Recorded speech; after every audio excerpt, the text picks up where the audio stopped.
interesting. The Krog Street Tunnel is full of artwork from some pretty eclectic Atlanta artists. Yeah, all we feel is good vibe with it. It's a good time. We don't worry about the hate. We just pass it to the side. There's graffiti, community messages, concert announcements. You really never know what you're gonna get here, and that's what makes it so special. You can find it between Cabbagetown and Inman Park. If you've never checked it out, it's a must-see. There are hundreds of works of art along the Beltline. I'm talking murals, sculptures, photography. This beautiful mural was created by the artist Hints. It's 100 feet long, and even though it was created in 2014, it still remains very popular to musicians and photographers alike.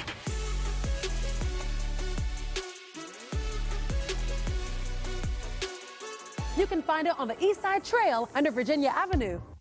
So let me know what you think. It doesn't have to be street art. Maybe your favorite spot is down the street from your home or a great view. Connect with me on Facebook and Instagram and share your favorite Instagram spots in Atlanta. And come hang out with me on Morning Rush, weekdays 5 to 7 a.m. on 11Alive. Televised newscasts not enough for you? Get even more at 11Alive's YouTube channel, where you'll find uncut interviews, extended body cam footage, live streams of Atlanta's biggest trials, and more. Subscribe to 11Alive today. I haven't seen you in a while. Where you been? It looks like fun. They are fun. And they're convenient. But they're being dumped everywhere. 5,000 scooters at one time active throughout the city. I enjoy them myself. They're fun. There's got to be some regulations. I just feel like we have to evolve with the times, though. They're not going anywhere. They shouldn't go anywhere. It's a new way of transporting. We have to evolve. I'm going to be looking for you next time, so use the hashtag and let us know you're hanging out with us. A Georgia mom upset after she says a Chick-fil-A manager asked her to cover up while she was breastfeeding her baby. Tell us what you think about this story right now on 11alive.com/vote. And coming up, we're going to answer your questions about Georgia's laws. And a group steps in to save a historic apartment complex on the west side that was set to be bulldozed. It's near Dr. King's house off Sunset Avenue. We're looking into its little-known history and the other historic landmarks that are near but still need attention. 11Alive News Primetime on the ATL starts now. First tonight, we are at the start of what is expected to be a wet overnight hours here in Metro Atlanta. It's late January, and 11Alive Chief Meteorologist Chris Holcomb is a busy man tonight tracking the system for us. What's the timing on all this, Chris? Yeah, it's coming in right now. We have the light showers that are moving into Metro Atlanta. They're on the north side now. The main area of rain, or a better coverage of rain, is still over to the west. But we're seeing some of this moving into Atlanta right now. Over on the west side, South Fulton County, Douglas County, Paulding County, into Cobb, North Fulton County, Cherokee. Those are the areas seeing the light rain right now. Also on the south side, down towards Spalding County, Pike and Lamar counties too. But if I take you over to the west, you see more of these showers here into parts of Douglas, Paulding, Floyd, Bartow, and this is all moving up toward the north and to the east. Mainly light rain. We have a few pockets of more moderate rain in association with that too. And this is just the beginning. We have more rain back into Alabama, over into Mississippi. The entire system is going to be spreading our way overnight tonight and for the first part of the day tomorrow. Let me walk you through what we're going to be watching. First, take a look at our tower cam. This is a view live from Rome right now, and you can see that it's not really heavy rain. The roads are wet from some of the showers that have been moving through, and it's mainly light stuff up in northwest Georgia, up in Floyd County right now. Here's the timeline of what we're watching through the rest of the evening hours. We'll continue to see that area of rain move toward us at times. There will be some pockets of moderate rain. We're not expecting anything severe with this at all overnight, but just know while you're sleeping tonight, you're going to be hearing some of that rain on your roof. And then early in the morning, still some spotty showers for your drive into work. The roads are going to be wet. You'll be driving through some of these areas of rain. The back edge is still out into Alabama. Eventually that will move through tomorrow, we think, after lunch to see the rain moving away. Meanwhile, temperatures 47 right now. We're not going to see them dropping too much tonight. Stay with us. We'll let you know what to expect for tomorrow with that rain. We'll give you the timing of when it moves out and if it will stay gone for your weekend. All right, Chris, thank you. You can keep track of all of that rain Chris is talking about. You can be prepared for your morning commute. All you have to do is make sure to download the all-new 11Alive app. Tonight, a new rule from the Trump administration on immigration. The U.S. will impose new visa restrictions targeting pregnant women. The Trump administration wants to stop what is known as birth tourism, 11Alive's Elwin Lopez has been digging into this for us today. Yeah, Jeff, that's right. So women who are pregnant abroad and planning to travel to the United States on a tourism visa, these new rules apply to them. It would make it more difficult for them to get those visas. One of the drafts of the regulations say you'd have to clear an extra obstacle to get a tourism visa, convincing a consular officer that you have another legitimate reason to come to the United States.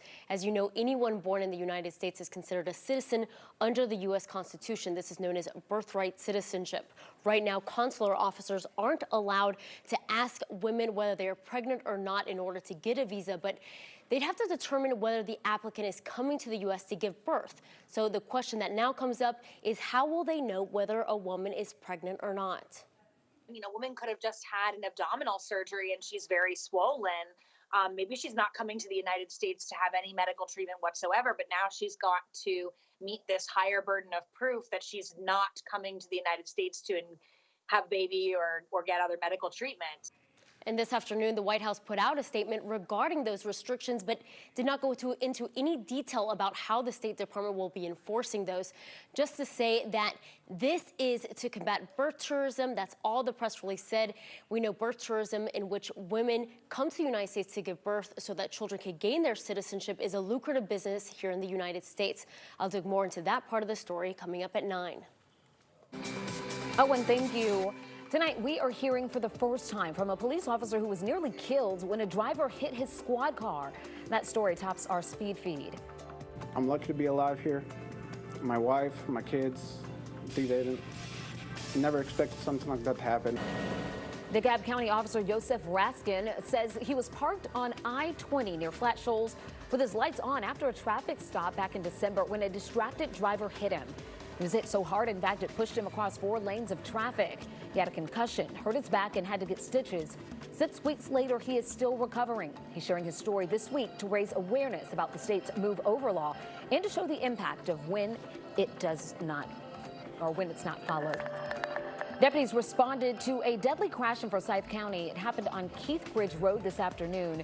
You can see 2 SUVs badly damaged here in these shots. 1 person was killed, 2 others hurt. We are still waiting, though, to learn how it happened. An attorney says DeKalb County schools will not cover the surgery costs for a teen burned during a science experiment. So hard to see these pictures here. This is 15-year-old Malachi McFadden. He was severely burned during the first day of class this past August. His family's attorney says a teacher's lab experiment went terribly wrong, causing the boy to catch on fire. According to the family's attorney, the district will not cover cosmetic surgery costs and will only get involved for life-saving procedures. The family is suing the school district. We reached out to the district for comment, and they say they would not comment on pending litigation. They are calling it the largest operation in Athens-Clarke County Police history. 300 local and federal officers working together in a bust that reportedly seized nearly $1 million worth of drugs. Tonight, 16 people have been arrested. Joe Hankey breaking down the indictment for us.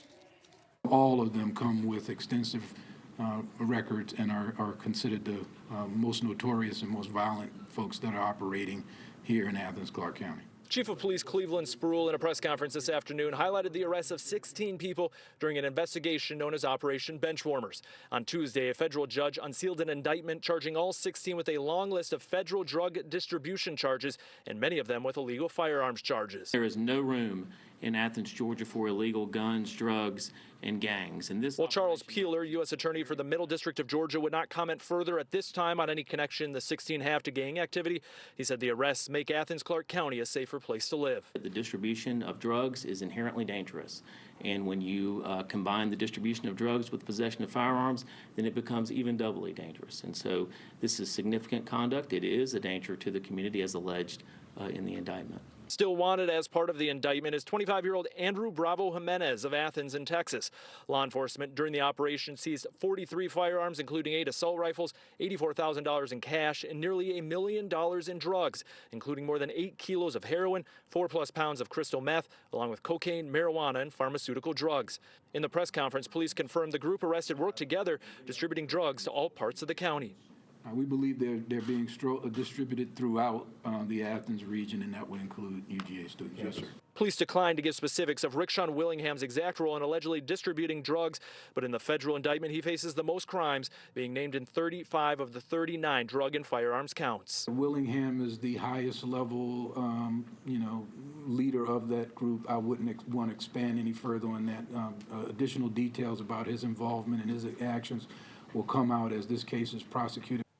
The 16 arrested have only been indicted and, of course, are considered innocent until proven guilty at trial. If found guilty on federal charges, though, some of the defendants with longer criminal histories could be looking at life sentences. Well, it's become a common sight in and around Atlanta. Homes coming down, but high-priced buildings and developments going up. We've told you about this before, the rising cost of homes driving people out of the city, with many telling us they simply can't afford to stay where they've lived their whole lives. Today, Atlanta Mayor Keisha Lance Bottoms was in D.C. speaking with other leaders about solutions at the U.S. Conference of Mayors. I had a chance to speak with her as she highlighted what is working here in Atlanta. The good thing about Atlanta is that we still have an opportunity to get it right. That's very different than a lot of other cities across the country. When you think about Seattle and New York and San Francisco, you think about cities really who are chasing the trend. But in Atlanta, we see it happening in real time. And so we have put in place really some really big goals, but it's a really big issue that we are tackling. So what does she mean by that? Mayor Bottoms says the city has a $1 billion plan to address affordable housing. That's made up of $500 million public dollars and $500 million private dollars. She says the goal is to create 20,000 new or remodeled units before 2026. According to our partners at the Atlanta Business Chronicle, 340,000 households in Metro Atlanta pay more than 30% of their income towards rent or mortgages. In the city of Atlanta, 90,000 households are considered cost-burdened. That means they're paying a high amount for housing, which can impact what they're spending on other things like health care, daycare, and even groceries. And it could impact the workforce, too, even in a strong economy. The median home price is up 49% since 2014, standing around $238,000.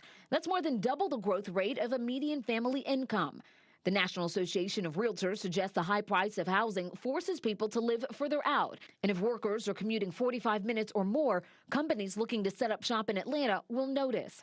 Mayor Bottoms also spoke about balancing growth in the city with the families who've been here for decades. She says education is a key factor in that, making sure families don't sell valuable homes for pennies on the dollar, and that people in eligible communities take advantage of philanthropic opportunities to help with the rising cost of property taxes.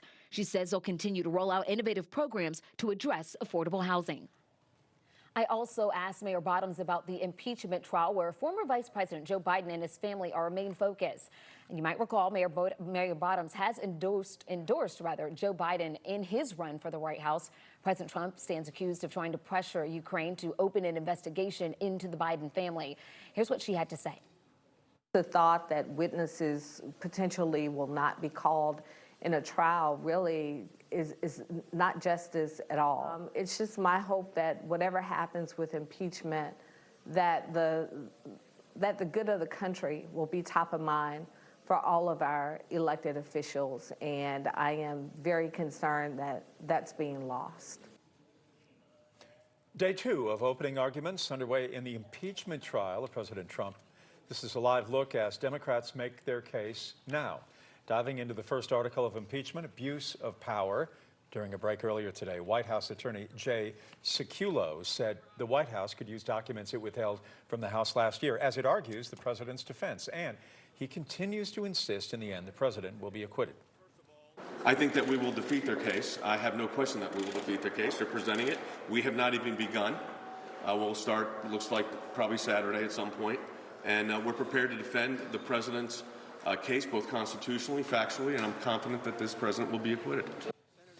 Coming up in the next half hour, why senators are saying no to new witnesses in the trial. For the very latest on the impeachment trial, be sure to download the new 11Alive app, where you can get alerts sent straight to your phone. So to come, there's a policy in place meant to stop homeless people from sleeping at Atlanta's airport. But with temperatures dropping below freezing, where do they go? What's being done to help people seeking refuge? And do not forget, right now we are streaming live on our 11Alive YouTube channel As always, you can subscribe and join the conversation in the community section. More 11 Alive news in primetime coming up.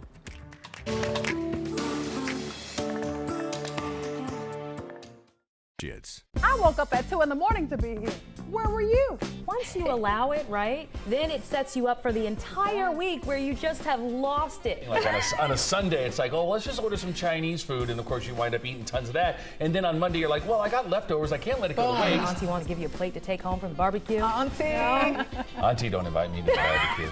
I'm gonna be looking for you next time, so use the hashtag and let us know you're hanging out with us. Morning Rush, weekdays 5 to 7 a.m. only on 11 Alive. The 11Alive app is your go-to source for all things Atlanta.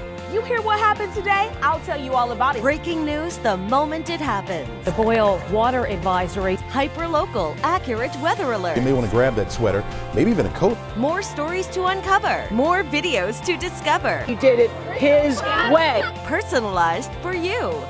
And that's what makes it so special. The 11Alive app. Available now in the App Store. Hey, I got the ways to go. I got moves to make, homie, but I stay in the flow. See, I just do what I say I'm gonna do. No, my movement ain't fading. You could assume what you're doing was great.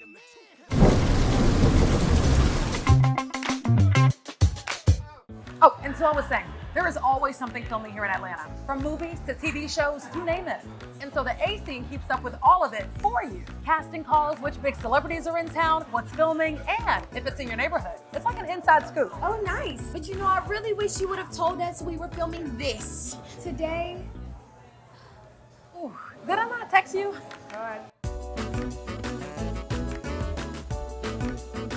Ah, it's in my drafts. That's my bad.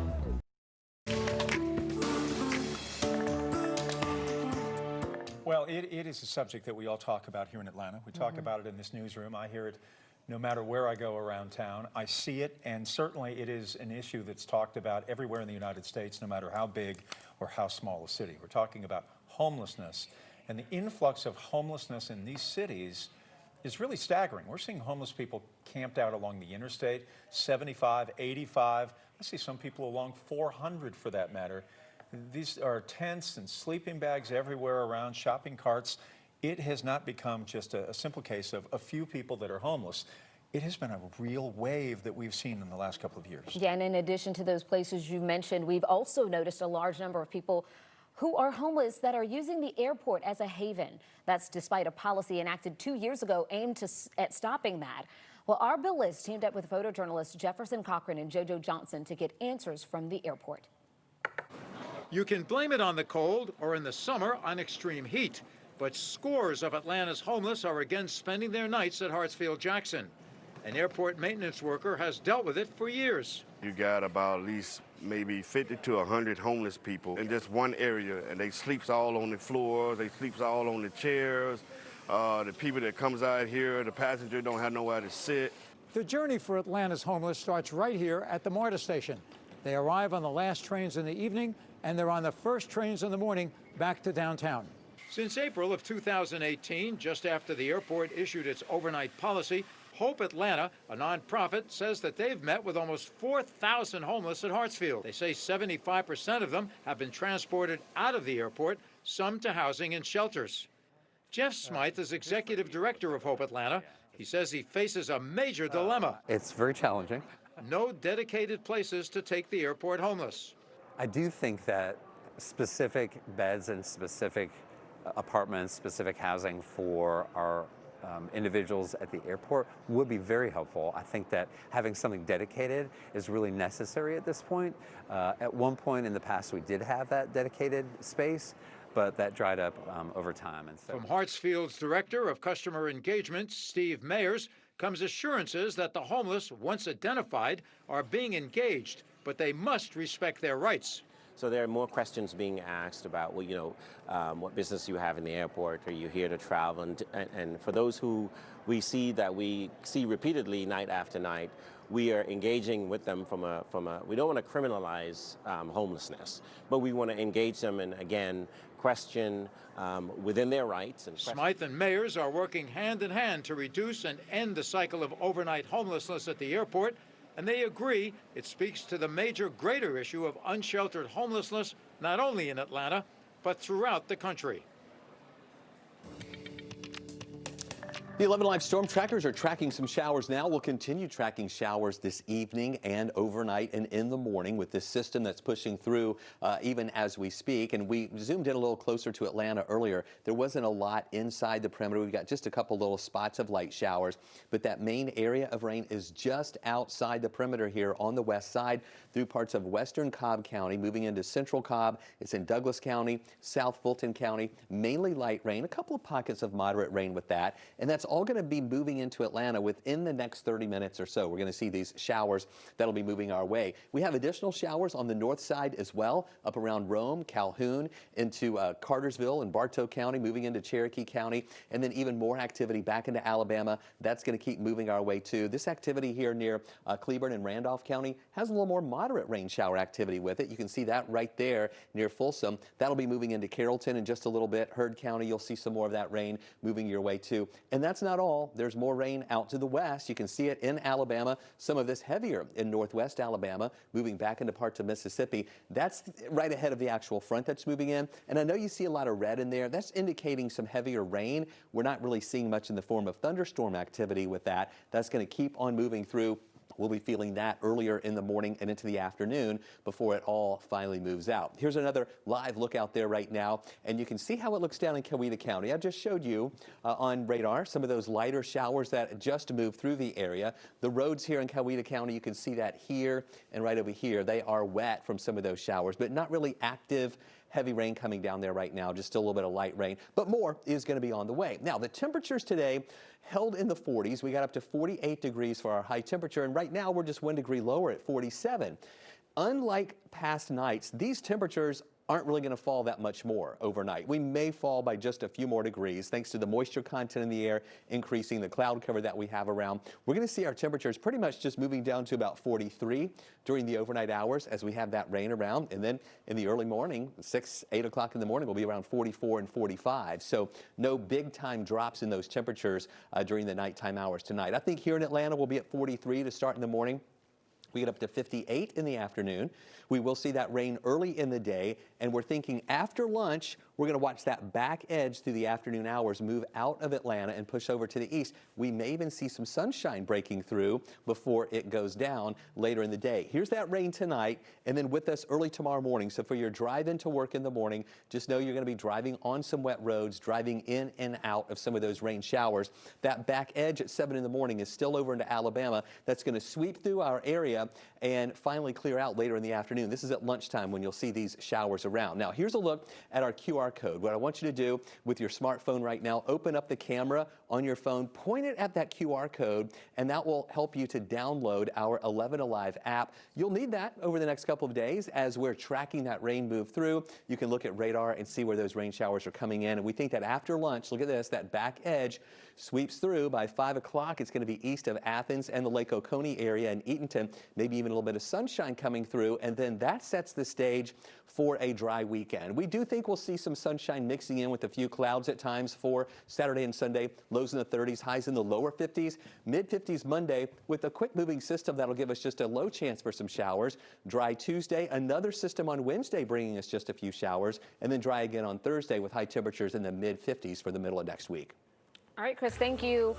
So to come, a Georgia mother asked by a Chick-fil-A manager to cover up while she nursed her baby. Already, plenty of you are sharing your opinions on the 11Alive Facebook page, but you can also head over to 11alive.com/vote and let us know where you stand on the public breastfeeding debate. We'll explain the outcome of this situation at Chick-fil-A after the break. You'll find uncut interviews, extended body cam footage, live streams of Atlanta's biggest trials, and more. Subscribe to 11Alive today. Babe, where are my keys? Mom, where's my lunch? Where's my phone? Hey, where's my blue shirt?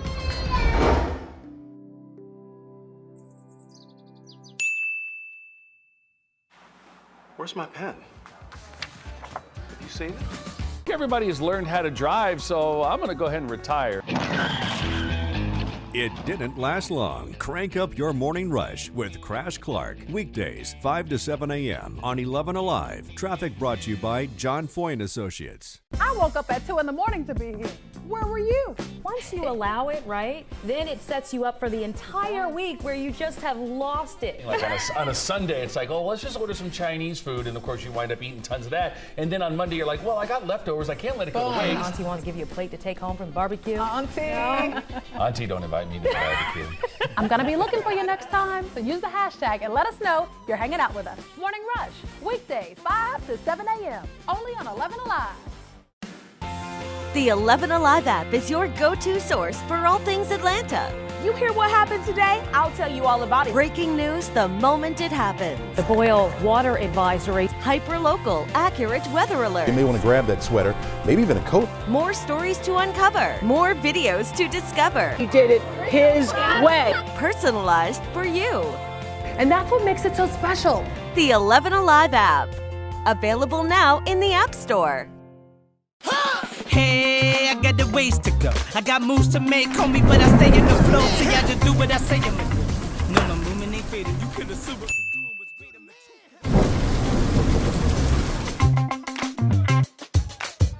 Oh, and so I was saying, there is always something filming here in Atlanta, from movies to TV shows, you name it.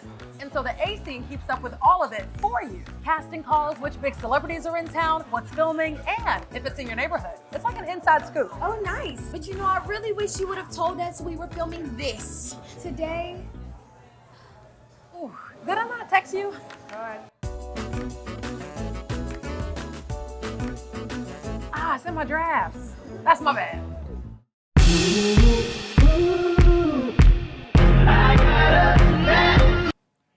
It is a top story right now on 11alive.com. A Georgia mother is upset after a Chick-fil-A manager asked her to cover up while she nursed her baby.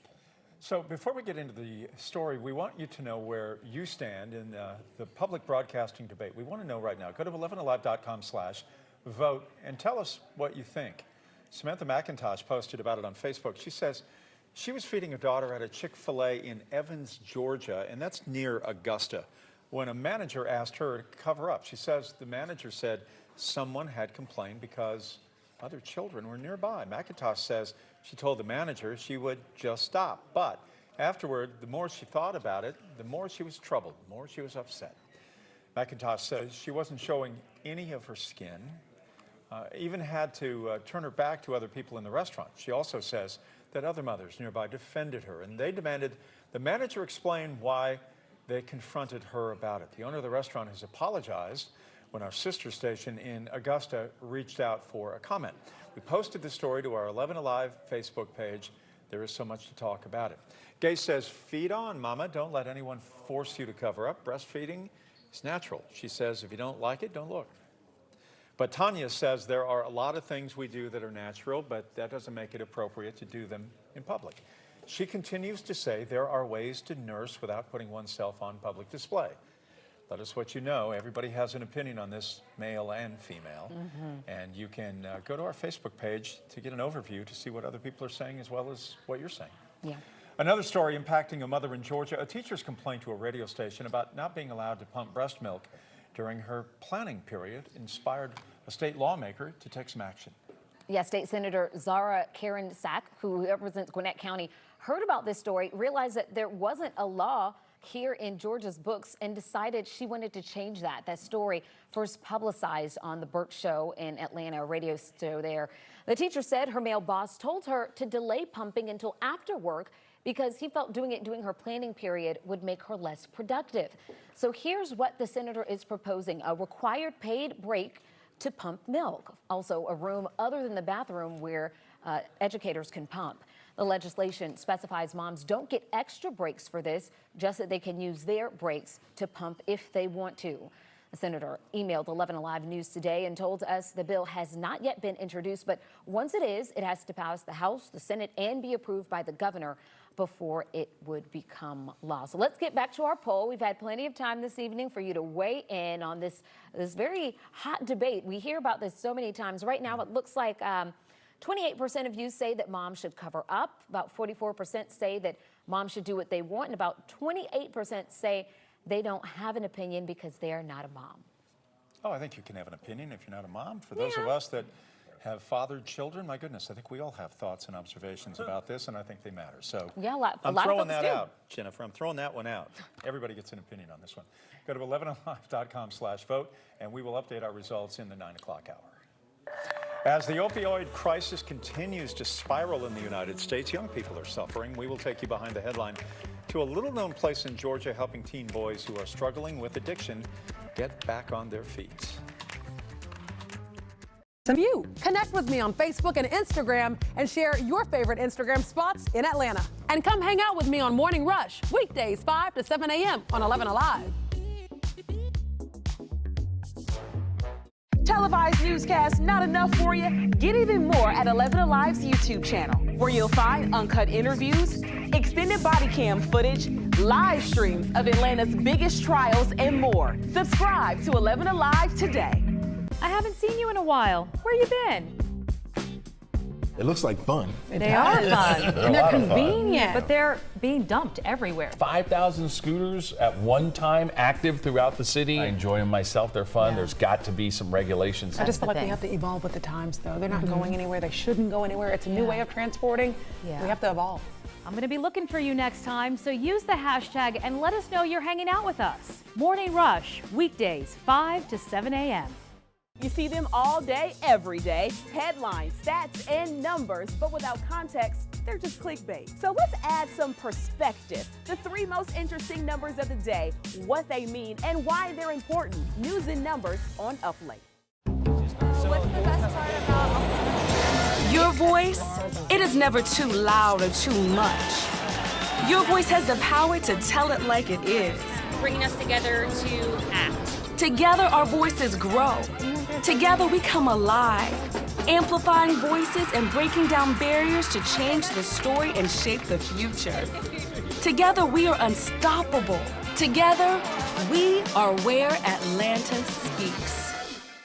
Remember the old days, the old cliffhangers when we used to watch shows? Hate and they cliffhangers. would, they would wait the next week. You were, oh, what's going to happen to the $6 million man? He was hanging with his one bionic arm. Morning Rush, weekdays 5 to 7 a.m. Only on 11Alive. Atlanta. Almost 6 million people call the Metro home. But what makes this place so great? I'm 11Alive's Chesley McNeil. I'm going to give you 3 reasons why Atlanta is the best city in America. Come on, man. It's the heart of the South. And it's one of the most diverse cities around. People from all walks of life have come here and made it home. From different backgrounds, languages, and religions. And who can forget about the food? They all make this a cultural melting pot, full of great people and Southern hospitality. Atlanta's rich history is unmatched, known as the cradle of the civil rights movement for good reason. Dr. Martin Luther King Jr., Andrew Young, John Lewis, they all fought in the struggle for equal rights right here. Businesses on Sweet Auburn Avenue, local black churches, and college students from Atlanta all helped shape the future of America. Once an Olympic city, Atlanta's home to the best sports scene across the nation. Hey look, the South has something to say. You won't find more passionate fans anywhere. From the Atlanta Braves home run. I'm meteorologist Chris Holcomb from the 11Alive Storm Trackers. We're still watching some of this rain that's moving through. It's closing in on Atlanta right now. We'll zoom in a little bit tighter. You can still see that better coverage is over on the west side, but it's just now crossing over the west side of the perimeter, coming into pretty much the downtown connector, and it's going to keep moving on over to the east. It's mainly light. We have a couple of pockets of more moderate rain up 75 between Smyrna and Kennesaw, right around Marietta. Also a couple of pockets of moderate rain in Cherokee County, back into Bartow County as well. As we widen out a little more, you can see this stretches down to the south side.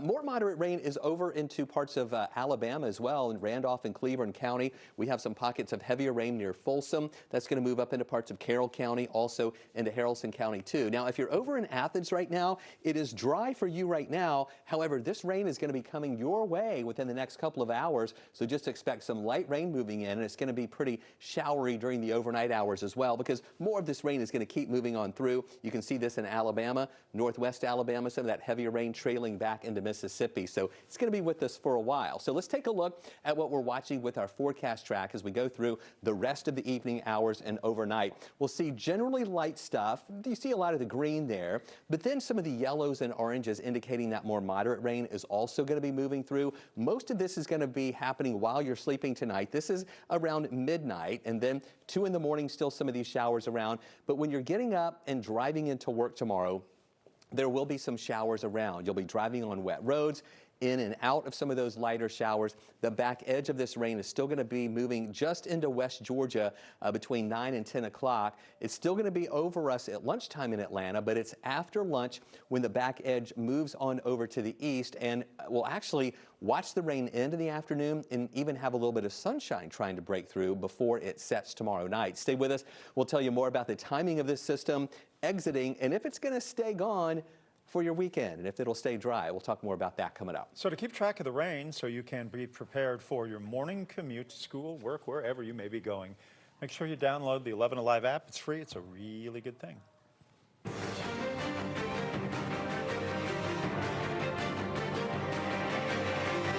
Right now, Democrats are making their case that President Donald Trump abused his power.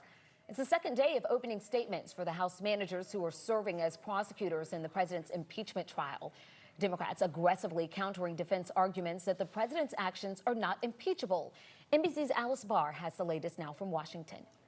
Senators will please be seated. In day 2 of opening arguments, House impeachment managers drilling down on Article 1, the charge that President Trump abused his power by pressuring Ukraine to investigate his political rivals. It wasn't until Biden began beating him in the polls that he called for the investigation. House managers laying out how abuse of power fits the constitutional grounds for impeachment. It is a shocking corruption of the election process, and it is without doubt a crime against the Constitution, warranting, demanding removal from office. The president's legal team has called the impeachment case invalid because it doesn't name an actual crime. Today, Democrats trying to debunk that using these past statements from the president's own attorneys and allies. It certainly doesn't have to be a crime. If you have somebody who completely corrupts the office of president. I think that's what they meant by high crimes. Doesn't even have to be a crime. That was Lindsey Graham during the Clinton impeachment. Today, the senators saying no to new witnesses. I want to end this thing sooner rather than later. And as Republicans complain they're not learning anything new from opening arguments, Democrats slamming them for voting against early motions to bring in new documents and witnesses. If they want new stuff, there's plenty of it. President Trump on Twitter saying no matter what you give to the radical left, it will never be enough, indicating that even if moderate Republicans do vote to allow new witnesses, he might use executive privilege to shut them down. A new Reuters Ipsos poll shows 70% of Americans on both sides of the aisle believe the trial should include witness testimony. Hawks player Chandler Parsons is going to his home in California to continue his recovery. This is such an incredibly sad story. It happened a week ago. This story tops our speed feed. Parsons suffered a concussion, a brain injury, a herniated disc, whiplash from a car accident last week in DeKalb County over where the Hawks work out at their facility near North Druid Hills Road and 85. The Hawks have said that he has not been able to resume any workouts. There's no timetable for his return with the team, and that area over there is so congested. It's very fast, it's very aggressive driving, and he was unlucky enough to be struck by a DUI driver in the middle of the day. Man, just a horrible story. The Georgia Department of Natural Resources is warning the public that a website claiming to provide fishing licenses is just fake. It's trying to reel you in and get you on the hook as opposed to the bass. The website GeorgiaFishingLicense.online is not real. It was made from somebody outside of the United States who's not into fishing. They've never been in a bass boat in their life. The DNR says if you enter personal information, it could be stolen. If you are unsure whether or not the offer is a scam, remember these tips. The emails and the texts will look like a company you know, and the message more than likely will tell a story that's a fake, trying to trick you. The scammer may also try to get you to confirm or update payment information. And remember, generic greetings, hello friend, And misspellings are two big red flags, so keep an eye out for those and stay away from it. A Gwinnett County man was robbed by two women that he met on Snapchat. The man told police he was escorting two women out of his apartment when a man held him up at gunpoint. As he was being held to the ground, the two women stole thousands of dollars worth of items from his home. Police arrested 23-year-old Stefan Young, and they are still looking for those two women who went in there stealing stuff. Well, sticking with social media, the evolution of it all keeps changing how we interact with each other on a daily basis. Some argue that it puts users at risk, but the popular dating app Tinder is trying to do its part to ensure that users experience as safe as possible interactions. Today, Tinder announced several new safety features. The first is a partnership with Noonlight. Now, if you plan to meet someone from the app, Noonlight can track your whereabouts and notify police if a first date becomes unsafe. Tinder is also launching photo verification. The feature will allow members to self-authenticate through a series of real-time selfies. It's a good way to cut down on catfish. That's people using pictures on a profile that aren't really of them. The company will also supply users with updated safety contacts and ensure users aren't getting bullied during messaging. Tinder CEO says millions of members trust the app to introduce them to new people, and it's the company's responsibility to meet the needs of today's daters. As the opioid crisis continues to grow all around the country, the number of treatment facilities cannot keep pace. Last year, we showed you how it's leading to a market for unlicensed facilities, and you can watch our full reveal investigation on 11alive.com. But today, we're going to show you a program that's working and helping teenage boys rewrite their stories. Christy Etheridge takes us behind the headline. Nestled on 57 acres of wooded property in Gainesville sits a cabin. Come on in. In between the living room couches and the classroom full of desks is an etching on the floor, explaining why it's here. 3D Teen Recovery is a Christ-centered, fully state-licensed clinical treatment center to help address addictions with boys ages 13 to 19. Troy Shaw is the executive director. The drugs have changed. Now there is no rock bottom. Now there's just death. And that's why we exist. According to the CDC, on average, 130 Americans die from an opioid overdose every day. 3D Teen Recovery is a 6 to 9 month program to help teenage boys rewrite their story. Jail. This is my alternative to jail. Doug is 18 years old. He's been in the program for 5 months. I was on pills, prescription pills, and meth. Do you think this really changed the course of your life? Oh, yeah. Up to 14 boys live in the cabin at a time and adhere to strict rules, spending their days according to a busy schedule of chores, counseling, and class. But unlike other programs, this one doesn't look or feel like an institution. This one feels like home. Sometimes I forget, I call it home. And that means a lot to Michael, who's bounced around the foster system and eventually found himself homeless. I used to not know what I was going to be. I thought I wouldn't even make it past 18, but now I'm about to turn 19 in a month, and I got a lot going for me. Sounds like you found hope. Yeah. Hope for a future and hope for families who feel like they have nowhere to turn. We want to get the word out that there's a place to go.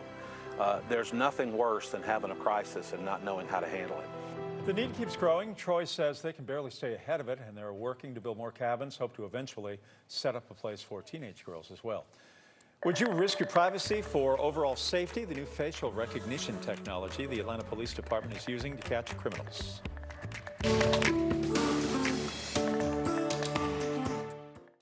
7 on the Morning Rush on 11Alive.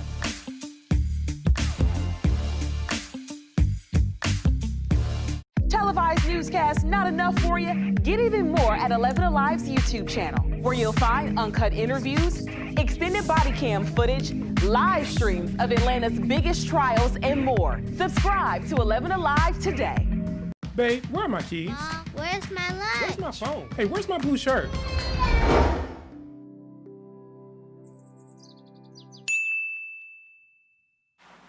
Where's my pen? Have you seen it? Everybody has learned how to drive, so I'm going to go ahead and retire. It didn't last long. Crank up your morning rush with Crash Clark. Weekdays, 5 to 7 a.m. on 11Alive. Traffic brought to you by John Foy & Associates. I woke up at 2 in the morning to be here. Where were you? Once you allow it, right, then it sets you up for the entire week where you just have lost it. Like on a Sunday, it's like, oh, let's just order some Chinese food, and of course you wind up eating tons of that. And then on Monday, you're like, well, I got leftovers, I can't let it go to waste. Auntie wants to give you a plate to take home from the barbecue. Auntie. Auntie, don't invite me to the barbecue. I'm gonna be looking for you next time, so use the hashtag and let us know you're hanging out with us. Morning Rush, weekdays 5 to 7 a.m. only on 11Alive. The 11Alive app is your go-to source for all things Atlanta. You hear what happened today? I'll tell you all about it. Breaking news the moment it happens. The boil water advisory. Hyper-local, accurate weather alert. You may want to grab that sweater, maybe even a coat. More stories to uncover. More videos to discover. He did it his way. Personalized for you. And that's what makes it so special. The 11Alive app. Available now in the App Store. Hey, I got the ways to go. I got moves to make, homie, but I stay in the flow. See, I just do what I say I'ma do. No, moving ain't fading. You could assume what the doing was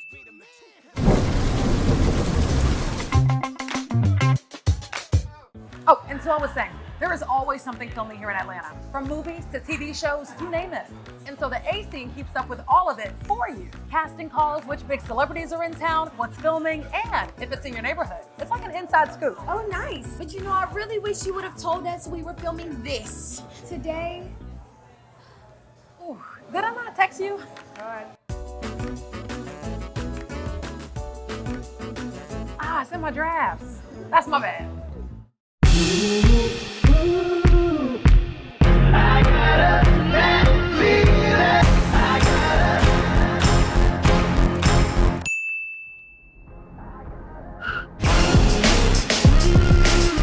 So you slept in and you missed Morning Rush, huh? Well, here's what you missed. In my experience, good guys do finish last.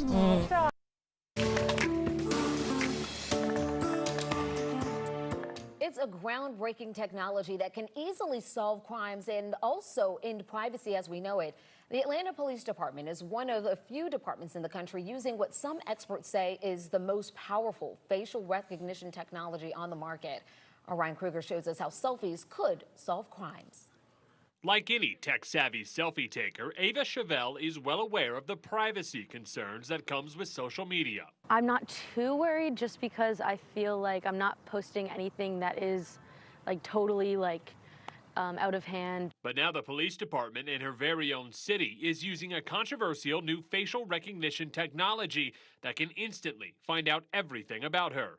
Here's how it works. An APD officer can use the Clearview AI app to take a picture of a person, upload it to their servers, and then the facial recognition software finds every public photo of that person online. The site draws on a database of more than 3 billion images from every social media site imaginable. APD says it's been using the technology since August, one of only a few in the country, and they say they're still testing it, but it has led to at least one arrest. Yeah, the reason that law enforcement is interested in it is because it works. Professor David Schweidel from Emory teaches about technology and how corporations and police departments use it. If I'm a law-abiding citizen, I'm not doing anything wrong. If APD can make me safer by using better technology, I'm all for it.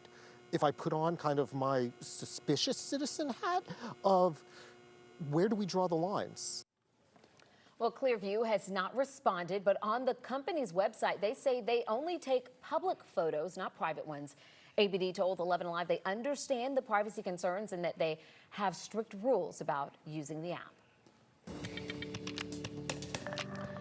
We are still watching those showers that are moving in over Atlanta right now. We've been watching this, tracking it from West Georgia, moving into the city. Now that leading edge has crossed over Atlanta and is moving over on the east side. We're seeing that leading edge through parts of Forsyth County, North Fulton, moving into western Gwinnett, also now into DeKalb County, Henry County, and on down into parts of Butts County, that leading edge of the mainly light rain. And within this, we have a couple of pockets of moderate rain too, like this one right right there on the Cherokee, Cobb, and Fulton County line there, just to the north and west of Roswell. A little more of a moderate shower there. That's just to the east of 575, and then between 75 and 575, between Bartow and Cherokee County, a couple of additional moderate showers near the Marietta area, and then more of this coming out of Alabama too. We've been watching this one in Cleburne and Randolph County, near just south of I-20, that has had some moderate rain with it. That's about to cross over the line into Carroll County and also into Haralson County. The good news with this is that nothing is severe. We haven't detected any thunder or lightning out of this. It's just some good rain that's moving our way, and there's more of it that's going to be impacting us overnight tonight while you're sleeping. Also, for the first part of the day tomorrow, we're going to be experiencing this before the back edge of this moves in later in the day tomorrow. So here's a look at what we're watching as we go through the rest of the overnight hours. This is a live look up in Rome. We've been keeping an eye on this camera and also our camera in Coweta County, because those are the areas that have been dealing with this rain first. And as you can see, it's not particularly heavy, but the roads are wet from the rain that came through a little bit earlier, and still some of those showers that are falling in over the Rome area right now. And here's what we've been watching today for our high temperature. We got up to 48 degrees. Our low this morning was chilly, but not as cold as it has been. We were at 38 degrees this morning to start off the day, and then our high was, not bad, but still below the average. We should be at 53 for this time of year. Now, so far, we have only picked up 4/100ths of an inch of rain. Our surplus is 4 inches above where we should be in rainfall, and we're going to see more of that rain that's going to be coming in, and that's going to help us kind of build that surplus a little bit more as we have the rain overnight tonight, early in the morning, and then the rain is going to be ending by later in the day on Friday, and then we'll have some drier weather coming in for the weekend. So here's what we're watching on the wazometer for your Friday: a low of 43, a high of 58, a little warmer tomorrow as that sun may break through late in the afternoon as the rain moves out. We're just going to go with the 5 on the wazometer because of those showers earlier in the day. All right, well, I'll show you the forecast track. Take a look at this QR code that's going to pop up here at the bottom of your screen. What I want you to do, open up your smartphone, open up the camera part of that, point it at that QR code, and that will help you download our 11Alive app, and that way you can keep an eye on radar as well as we're tracking these showers moving through. This is at 10 o'clock tonight. Overnight, these showers, pretty good coverage over us. In the morning, driving into work, this is at 7 o'clock in the morning. You'll be on some wet roads and driving through some of those showers. The back edge at lunchtime is going to be west of the city, but that's going to sweep through after lunch and through the afternoon hours. It's just going to be a gradual process of that rain moving over to the east. And then once it does that, this model's showing some clearing with some sunshine breaking through for late afternoon, before some wraparound moisture, mainly just in the form of clouds, will come in for Friday night and into early on Saturday morning. We're going to have just a mixture of sunshine and clouds on Saturday. But this at least is getting out of here in time for the weekend. Saturday and Sunday both will be dry. Now, if you're wondering about rainfall amounts, tonight it's going to be less than a ½ inch. But then as it all ends tomorrow, there will be a swath here around Atlanta, and that blue color that you see, that'll pick up, we think, between a ½ inch and mainly an inch of rain. There will be some localized areas that might pick up a little bit more. So we've got the rain Friday ending late afternoon. Saturday and Sunday, partly cloudy, cool mornings in the 30s with afternoon highs in the lower 50s, and then mid 50s on Monday, near 60 on Tuesday with a few more clouds around, with that slight rain chance on Monday, dry Tuesday, another low rain chance on Wednesday before we dry out again on Thursday with high temperatures moving up to about 56 degrees. I'm Francesca Amaker with the A-Scene. Our A-Scene insiders spotted the production of Aretha Franklin's docuseries, and guess what? It's filming in Marietta. You won't want to miss the photos. It's coming up in the A-Scene. Sports fan. So what do you think? Is Atlanta the best city in America? Connect with us. Use Facebook or Instagram and tell us why this city's got it going on. And then watch us every weekday morning from 5 to 7 on The Morning Rush on 11Alive.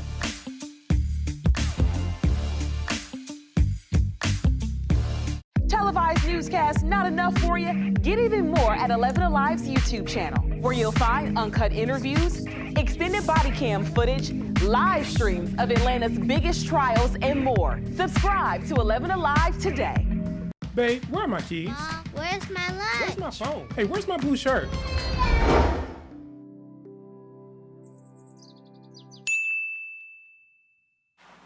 Where's my pen?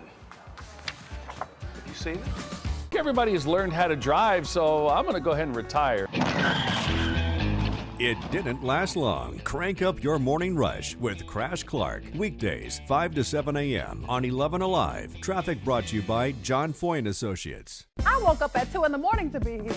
Where were you? Once you allow it, right, then it sets you up for the entire week where you just have lost it. Like on a Sunday, it's like, oh, let's just order some Chinese food, and of course you wind up eating tons of that. And then on Monday, you're like, well, I got leftovers, I can't let it go to waste. Auntie wants to give you a plate to take home from the barbecue. Auntie.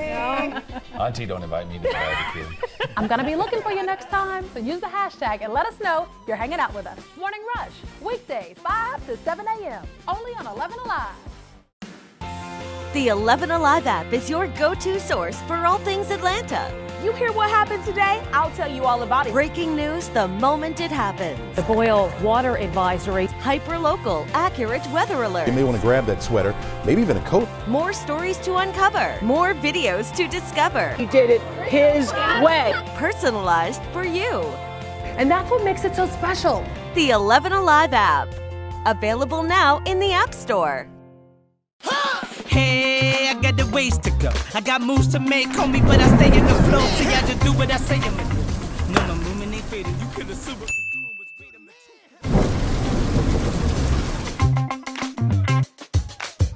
Oh, and so I was saying, there is always something filming here in Atlanta. From movies to TV shows, you name it. And so the A Scene keeps up with all of it for you. Casting calls, which big celebrities are in town, what's filming, and if it's in your neighborhood. It's like an inside scoop. Oh, nice. But you know, I really wish you would have told us we were filming this today. Ooh, did I not text you? All right. Ah, it's in my drafts. That's my bad.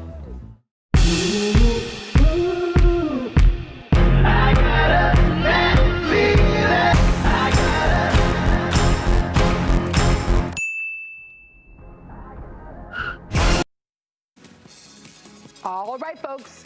You know what time it is. You see your screen. It is time for Thursday's edition of the A Scene, and we are kicking off with photos from an A Scene insider who managed to get photos of the Aretha Franklin's docuseries filming down in Marietta Square. National Geographic had titled it Genius Aretha, a story about the rise of the soul star whose songs include Respect and Think and Natural Woman, and these are from insider Sean Smith, AWOD.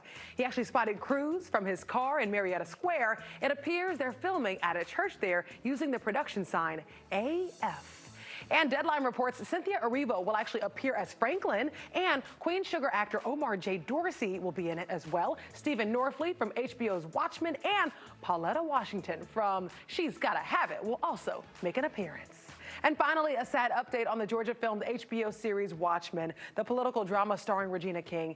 It won't be getting a second season. Nope. According to USA Today, the superhero comic series was doing well with a growing fan base, but creator Damon Lindelof revealed he's told the story he wanted to tell. And he says HBO can pursue a new installment if they wish, with a new writer and producer. Next time on Primetime, Tiger Woods finds a special way to say thank you to a retiring police officer, keeping him safe on the course. That's coming up. For all those hectic mornings. Catch the Rush Block on the Morning Rush. Everybody has learned how to drive, so I'm going to go ahead and retire.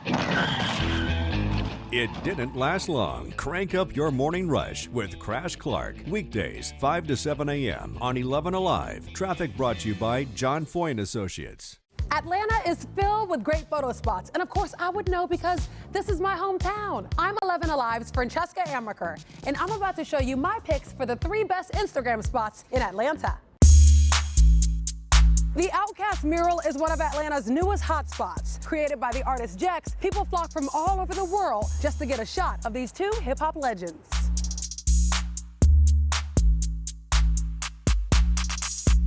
News of the mural went viral when Big Boy himself gave a shout out on Instagram.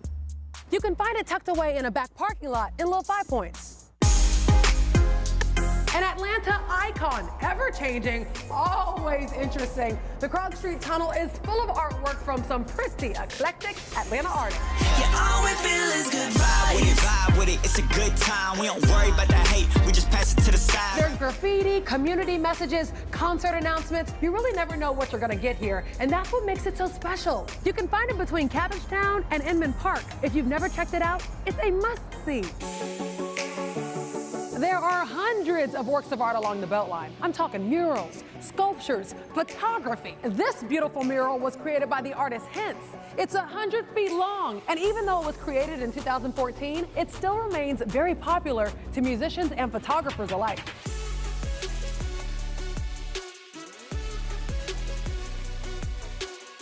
You can find it on the East Side Trail under Virginia Avenue. So let me know what you think. It doesn't have to be street art. Maybe your favorite spot is down the street from your home or a great view. Connect with me on Facebook and Instagram and share your favorite Instagram spots in Atlanta. And come hang out with me on Morning Rush, weekdays 5 to 7 a.m. on 11Alive. Televised newscasts not enough for you? Get even more at 11Alive's YouTube channel, where you'll find uncut interviews, extended body cam footage, live streams of Atlanta's biggest trials, and more. Subscribe to 11Alive today. I haven't seen you in a while. Where you been? It looks like fun. They are fun. And they're convenient. But they're being dumped everywhere. 5,000 scooters at one time active throughout the city. I enjoy them myself. They're fun. Yeah. There's got to be some regulations. I just feel like they have to evolve with the times, though. They're not going anywhere. They Tiger Woods getting off to a good start in his first tournament of 2020, shooting 3 under par in his first round at the Farmers Insurance Open at Torrey Pines. He's won 8 times there in his career in 12 tournaments, including the U.S. Open in 2008. Now, following around for most of them has been a San Diego police officer, Debbie Gainley. And she's retiring after 21 years on the force. Since 2002, she has been part of the team keeping golfers safe at Torrey Pines, and this year is her last. Tiger Woods wanted to give her a proper farewell. Deb and I have known each other for a very long time, and she's always taken great care of us, and she's meant to this event and my safety out here and over the years, and always taken good care of me. Knowing this was my last year and how extremely special it is to be with him, he's definitely the highlight of my career. Officer Gainley was able to caddy for Woods during the Pro-Am yesterday. She did a great job for him. Even gave him some putting advice, of which he does not need any. The officer says she has cherished her years with Woods, calling him an inspiration and a friend. And I always get people that ask me, well, you've covered sports a long time. Who's your all-time favorite athlete? And Woods is my favorite athlete of my lifetime. I just think there's nothing like him. That's a sweet story. And he's been through a lot. Obviously, he's been through a lot of turmoil in his life. It's a great story of resurgence, Yeah. of getting over, a difficult past. The way he grew up was not easy. He wasn't exposed. I'm making excuses for him. I don't mean to be, but I'm with you, Ron. I just think his life is a testament to not only his great talent, but the fortitude of spirit coming back from where he was, and where he was about as low as you can get. Yeah, for sure. And I love to see them connecting with the people that we never know. Yeah. Plays a big role in who they are and keeping them safe. I love when those people get a little bit of the spotlight. Absolutely. It's all about redemption, and that's what he's experienced. American life always is. There you go. All right, thanks a lot, guys. It's almost 9 o'clock, and we have a lot coming up on 11Alive News Primetime. So for the third time in the past week, guys, a fire breaks out under the interstate. We're digging into why this is happening. Plus, new restrictions on pregnant women traveling to the U.S. of A. The president's plan to crack down on birth tourism. 11Alive News Primetime on the ATL starts now. We are at the beginning of what's expected to be a wet night in Metro Atlanta. Let's get straight to Chief Meteorologist Chris Holcomb. He's tracking the system for us tonight. So what is the timing for this one, Chris? Well, the rain's over us now, and it's going to be with us for much of the overnight hours for the drive into work tomorrow. And for the first part of the day, we do think by the end of the day, and maybe when you're driving home, the rain will have already pushed over to the east. Right now, I'm with you live on the ATL, as well as talking here on my phone to our followers here on Facebook, where a lot of people, more than 300 people on right now where we're chatting about the weather.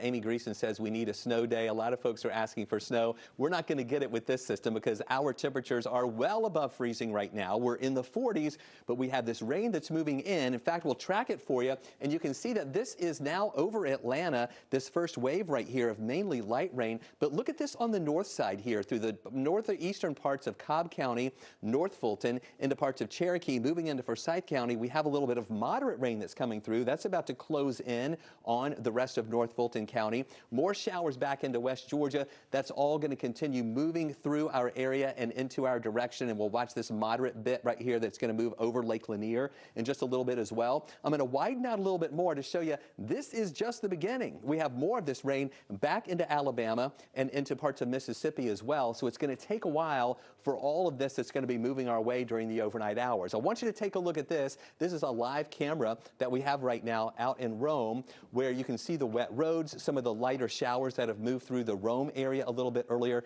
Nothing torrential, nothing severe out of this at all. I don't even think we're going to hear any rumbles of thunder out of this tonight. Just going to be some good rain coming through.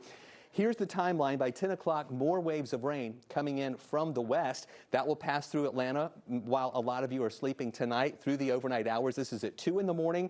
And then when some of you are waking up in the morning to drive into work, you're going to be driving on some wet roads through some of these showers. But here's that back edge that we think will move through after lunch, and maybe even seeing a little bit of sunshine late tomorrow afternoon before it sets. Stay with us. We'll let you know if the rain will stay out of here through your weekend. We'll talk about that in just a little bit. All right, Christine, a couple of minutes, sir. By the way, folks, to keep track of all that rain so you can be prepared for the morning commute, just download the 11Alive app.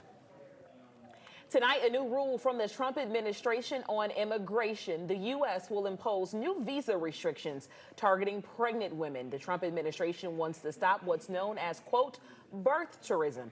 11Alive's Elwin Lopez has been digging into the story for us today. Elwin, what have we learned about this? Yeah, Aisha, it's something that President Trump has long said he wanted to put an end to. Birth tourism, that's where a pregnant foreigner comes to the United States to have her baby. Now, the Trump administration is trying to crack down on it by making it more difficult for pregnant women to get a tourist visa. You have to get rid of, yes, you have to. What they're doing, they're having a baby, and all of a sudden nobody knows the baby's here. You have no choice. In 2015, then candidate Donald Trump called for an end to birthright citizenship, claiming it was the, quote, biggest magnet for illegal immigration. Birth tourism is a lucrative business. Moms-to-be coming from as far as Russia and China to give birth in the United States. Babies born on U.S. soil to foreign parents are U.S. citizens. It's called birthright citizenship, and it's protected in the United States by the Constitution under the 14th Amendment.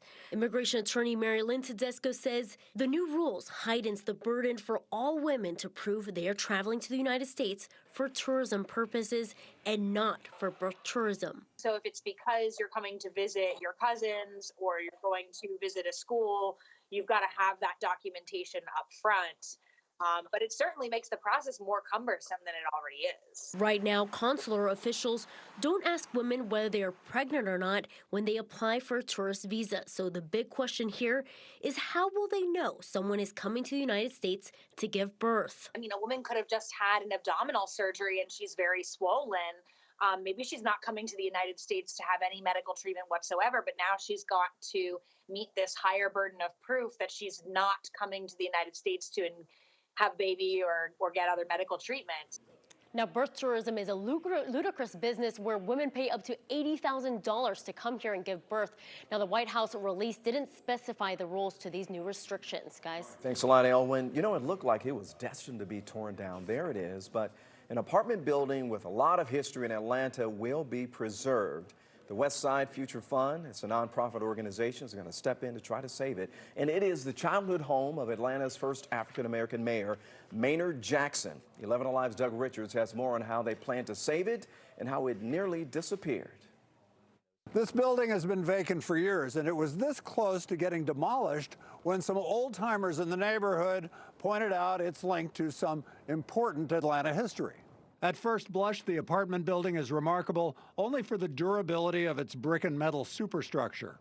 And an up-high look from our drone shows a very damaged roof that hasn't kept the interior dry for years, making its value seemingly questionable. And our interest was to turn it into some kind of parking space for visitors who would come and visit this home. But in that process, we discovered that there may be some historic value to it. Judy Forte of the National Park Service will run the site next door. There's a side entrance. That happens to be the home of Martin Luther King Jr. and his family, which will open to the public in a couple of years. And so we stepped aside. So in the 80s, this place was occupied? And in stepped an entity called the West Side Future Fund, which will preserve the 3-story brick building where Maynard Jackson, Atlanta's first African-American mayor, lived as a youth. My understanding is they moved out when he was 13. Jackson won the mayor's office in 1973, the first in a succession of 6 African-Americans to run Atlanta City Hall. He and his family lived here, and they had already left by the time Dr. King bought right next door. And so just kind of, you know, what is history trying to tell us, that 2 such great families would live right next door to each other? John Amon notes there are other similarly historic sites nearby lacking attention, including Gaines Hall at Morris Brown College and the modest home of Grace Hamilton, Georgia's first black female member of the legislature, and the old Pascal's restaurant, a meeting place for Dr. King and other civil rights leaders, just blocks away from the newly rescued Maynard Jackson dwelling. After the building is renovated, it's expected to become what it was before, which is housing, likely for AU students studying the civil rights movement. It's become a common sight in Atlanta. Homes coming down, high-priced buildings, and developments going up. We've told you before how rising home prices are driving people out of the city. Many people tell us they simply just can't afford to stay where they've lived their whole lives. Today, the mayor is in D.C. talking to other leaders about some solutions. Jennifer Bellamy had a chance to speak with her as she's highlighted what is working here in Atlanta. The good thing about Atlanta is that we still have an opportunity to get it right. That's very different than a lot of other cities across the country. When you think about Seattle and New York and San Francisco, you think about cities really who are chasing the trend. But in Atlanta, we see it happening in real time. And so we have put in place really some really big goals, but it's a really big issue that we are tackling. So what does she mean by that? Mayor Bottoms says the city has a $1 billion plan to address affordable housing. That's made up of $500 million public dollars and $500 million private dollars. She says the goal is to create 20,000 new or remodeled units before 2026. According to our partners at the Atlanta Business Chronicle, 340,000 households in metro Atlanta pay more than 30% of their income towards rent or mortgages. In the city of Atlanta, 90,000 households are considered cost burdened. That means they're paying a high amount for housing, which can impact what they're spending on other things like healthcare, daycare, and even groceries. And it could impact the workforce too, even in a strong economy. The median home price is up 49% since 2014, standing around $238,000.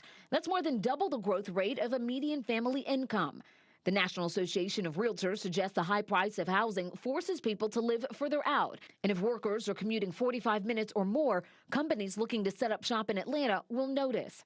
Mayor Bottoms also spoke about balancing growth in the city with the families who've been here for decades. She says education is a key factor in that, making sure families don't sell valuable homes for pennies on the dollar, and that people in eligible communities take advantage of philanthropic opportunities to help with the rising cost of property taxes. She says they'll continue to roll out innovative programs to address affordable housing. Atlanta City Council members are trying to protect existing affordable housing. They passed an ordinance this week that will let cities and counties regulate rent. In other words, allow for rent-controlled housing. This isn't law. The resolution just urges lawmakers to take action on issues that are important to the City Council. Georgia does not have a law for how or when a landlord can increase someone's rent. You know, we also had the opportunity to ask Mayor Bottoms about the impeachment trial where former Vice President Joe Biden and his family are a major focus, the main focus here. Mayor Bottoms recently endorsed Biden for president. Well, President Trump is accused of trying to pressure Ukraine to open an investigation into the Biden family. So here's what she had to say.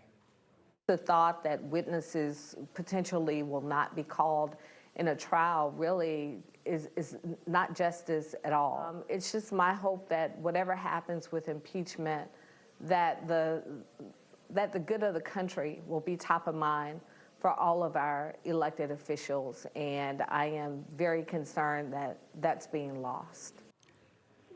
House managers are in their second day of opening arguments in the impeachment trial of President Trump. That story is up first tonight in your speed feed. That's right. They're going to be digging into the first charge, abuse of power. They're getting down to the details and trying to prove that the president's actions violated the Constitution.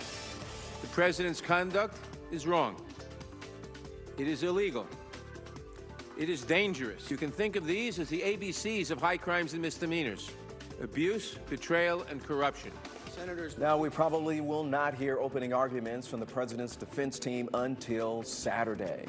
The World Health Organization is urging people not to panic over the new strain of coronavirus, which has sickened hundreds in China. The group says it is not a global health emergency just yet. That decision means they're not asking for an international effort to fight it involving more money and resources. Although members admit their decision will split, it will split right down the middle, almost down the middle. Chinese authorities announced a lockdown on 3 major cities near the capital to stop the spread.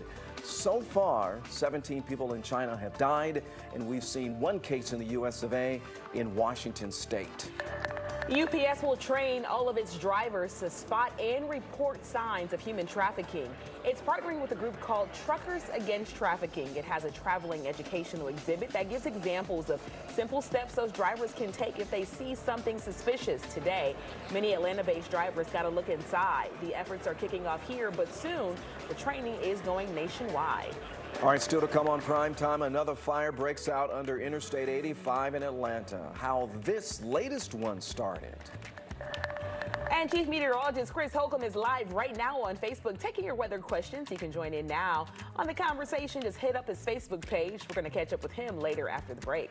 And don't forget, folks, we're streaming right now on 11Alive's YouTube channel. Subscribe and join that conversation in the community section. We've got more 11Alive news Primetime after the break.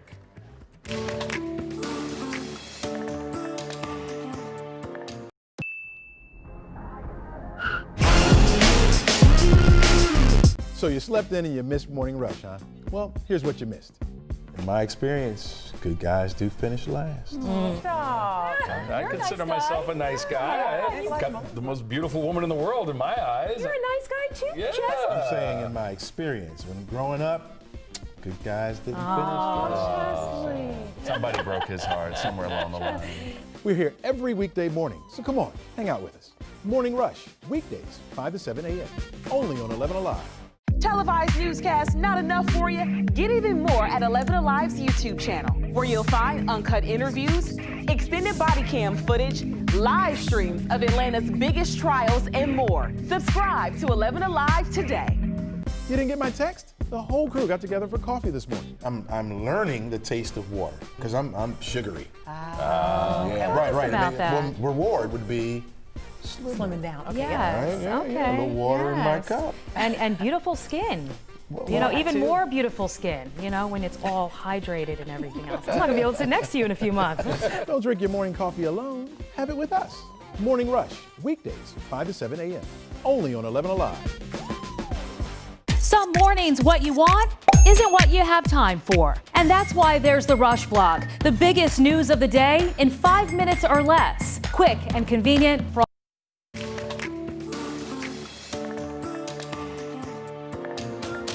All right, check this out. Scary moments. Don't this take you back here, folks? Smoke over Interstate 85 from a fire burning beneath the highway brought back memories of the fire and the freeway collapse. Well, today's fire was minor. The fire department says some trash and debris burned underneath the interstate near Buford Spring Connector. People could see the smoke billowing from miles away. Investigators are still trying to figure out how it all sparked. This is at least the 3rd fire that started near the interstate in the last week. Yesterday, investigators say 2 homeless people got into a fight and set each other's belongings on fire. And this is right near Lindbergh and Interstate 85. And last Friday, a small fire breaks out once again near Interstate 85 in Piedmont. Investigators say it appeared to be from an area where homeless are actually staying. And of course, these fires are nothing compared to that 2017 fire that caused Interstate 85 bridge to collapse. The more recent ones were all quickly put out, while that one back in 2017, it burned for hours and hours after highly flammable construction materials stored underneath the bridge caught fire. Investigators believe a homeless man actually caused this thing, and it took 6 weeks to rebuild that interstate. I'm meteorologist Chris Holcomb from the 11Alive Storm Trackers. We are tracking the rain that's moving through. You see my phone standing up on this holder here. We're also doing a Facebook Live, and a lot of folks on here talking about the rain that's coming through. They're wishing that this would change over to snow. That's not going to happen with this system because temperatures are well above freezing. Alexander Kane just commented, has all of this rain in recent days and weeks done anything to help with Georgia's drought conditions? Yes, it really has. We have a surplus. That's a great question, Alexander. We have a surplus right now of rainfall for the year of 4 inches above average. We do not have any drought conditions right now in Atlanta. The closest drought or abnormally dry conditions that we have to our area is way down in the southwest corner of the state. So no drought here, and we have more rain that's coming through right now. We can see those showers that are moving through the city and now progressing over onto the east side. They move through Atlanta. This one line is now over into Gwinnett County, approaching Walton County, Rockdale County, also down to the south into parts of Putnam County as well, close to Putnam County, Jasper County, Butts County, near Newton County as well, with these showers that continue to roll on through. And then moderate rain there in North Fulton, more showers over on the west side about to cross over from Alabama into Haralson County and Polk County. Some more moderate rain in association with that. Here's the motion. You can see these showers as they came in from west to east, moving through Atlanta, a little break now, but we're not done. More of this rain is coming in from Alabama and even more all the way back into Mississippi. That's the back edge. That won't make it into our area until we think after lunch tomorrow, when we'll see it finally moving on out. Take a live look out there right now. You can see what we're watching here. This is a live look that we have right now in Gwinnett County. Now, I know this looks kind of dark there, but I've moved this over. This is at the Gwinnett Arena. I moved the camera over to show the parking lot and the street lights there, so y'all can kind of see the wet parking lot from some of the showers that have come through Gwinnett County. And while you're looking at this and while you're watching this weather forecast, I want you to see this QR code right there at the bottom of your screen. Open up your smartphone, the camera part of that, point it at that QR code, and that will help you download our app. And you'll want to watch that overnight tonight through the day tomorrow to track those showers as they move through, because we have a great radar product on there. You can zoom into street level and everything. 44 degrees right now. We're above freezing, and these temperatures really aren't going to be dropping much during the overnight hours. We're going to see our lows in the morning right at 43. So, you know, we're not going to get below freezing. No worry about winter weather with this. We get up to 58 tomorrow, clouds and rain in the morning, and then maybe some sunshine breaking through late in the afternoon tomorrow. So here's what we're watching. There's the rain tonight. It'll be with us overnight. This is at 3 in the morning with more showers around, even more rain back into Alabama. And then once we get to 7 o'clock, as a lot of folks are driving into work, the roads will be wet. You'll be driving in and out of some of these showers on your way in tomorrow. So give yourself a little extra time. At lunchtime, still showers here, but there's the back edge crossing in from Alabama into West Georgia. So it's going to be improving from west to east tomorrow. We think that once we get to 4:30, 5 o'clock, that rain will be over in Athens and over toward Lake Oconee, but clearing out here with, maybe even some breaks in the clouds to give us some sunshine before another round of clouds will come in later on Friday night, but no rain with that. We'll be dry through the weekend. Saturday and Sunday, we will see partly cloudy skies here in our area, lows in the 30s, highs in the 50s. Monday, quick moving system, just a 30% chance for a shower. Dry Tuesday near 60, and then another system Wednesday with a low rain chance. Dry again on Thursday with high temperatures right around 56. Well, Georgia is no longer the nation's top producer of pecans. What do you say, Ron? Pecan or pecan? Pecan. Pecan? Okay, we'll You roll can with that. say pecan. Pecan, okay. New Mexico surpassed Georgia in 2019, producing more than 96 million pounds of pecans. Georgia followed with 69 million pounds. The industry took a bit of a hit due to the hot, dry summer, and farmers still trying to recover from Hurricane Michael, which devastated the southern parts of our state in October of 2018. Chief Meteorologist Chris Holcomb anchored our special back in October, showing the real struggle that people are still going through. You can watch it on 11Alive on our YouTube page. Well, the portraits went viral when they unveiled it 2 years ago, and now they're coming to Atlanta. The presidential portraits of Barack and Michelle Obama will go on display at the High Museum. They caused a huge buzz back in 2018. President Obama leaning forward in a chair, lush greenery in the background, and the First Lady sitting against a muted blue backdrop. The Smithsonian says these unique portraits have drawn a record number of people to the National Portrait Gallery. One of the artists is a Georgia native, Amy Sherrill. She's a Clark Atlanta alum who wanted to capture the private side of Michelle Obama and, quote, leave the world with a different version of her. And you're going to have to wait to see them, though. The 5-city tour does not come to Atlanta until 2022. All right, coming up, how a local teacher story about breast pumping at work inspired an attempt to change the law. Your go-to source for all things Atlanta. You hear what happened today? I'll tell you all about it. Breaking news the moment it happens. The boil water advisory. Hyper-local, accurate weather alerts. You may want to grab that sweater, maybe even a coat. More stories to uncover. More videos to discover. He did it his way. Personalized for you. And that's what makes it so special. The 11Alive app. Available now in the App Store. Hey, I got the ways to go. I got moves to make, homie, but I stay in the flow. See, I just do what I say I'm gonna do. No, movement ain't faded. You could assume what you're doing was great.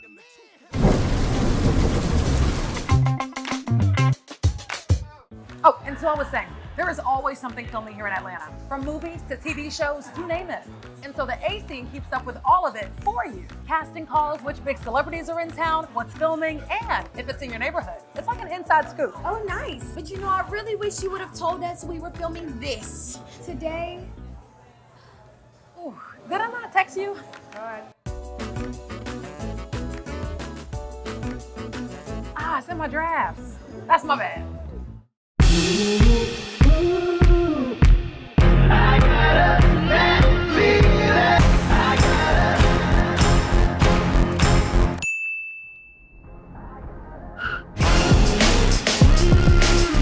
So you slept in and you missed Morning Rush, huh? Well, here's what you missed. In my experience, good guys do finish last. I consider myself a nice guy. I've got the most beautiful woman in the world in my eyes. You're a nice guy too, Yeah. Jeff. I'm saying in my experience, when growing up, good guys didn't finish last. Somebody broke his heart somewhere along the line. We're here every weekday morning, so come on, hang out with us. Morning Rush, weekdays, 5 to 7 a.m., only on 11Alive.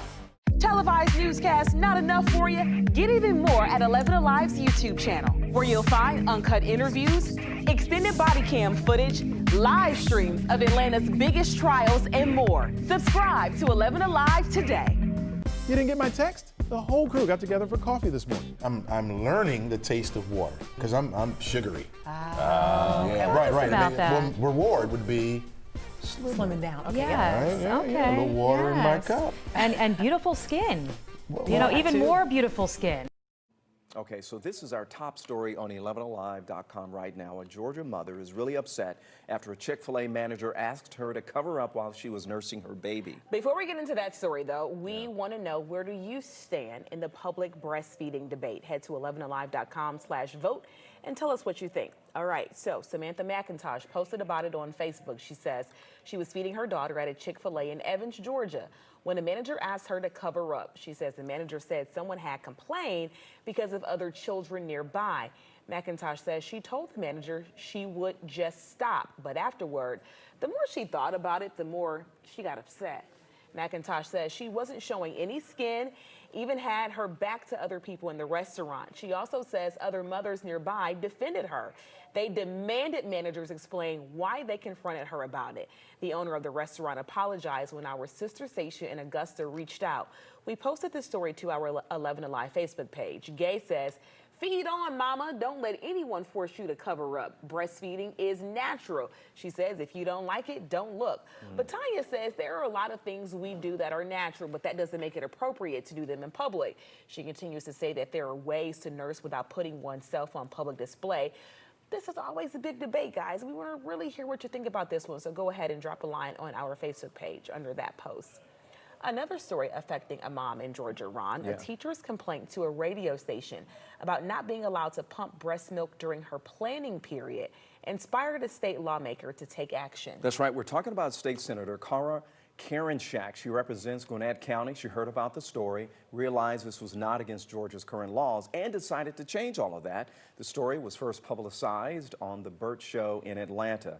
So the teacher says that her male boss told her to delay pumping until after work because he felt doing it during work or during her planning period would make her less productive. So here's what Senator Karen Shack is proposing: a required paid break time to pump milk, also a room other than the bathroom to pump milk. The legislation specifies they can use their breaks to pump if they want. Senator Karen Shack emailed 11Alive News today and told us the bill has not been introduced, not just yet, but once it is, it has to pass the House, the Senate, and of course be approved by the governor before it becomes law. So let's get back to our poll. Where do you stand in the public breastfeeding debate?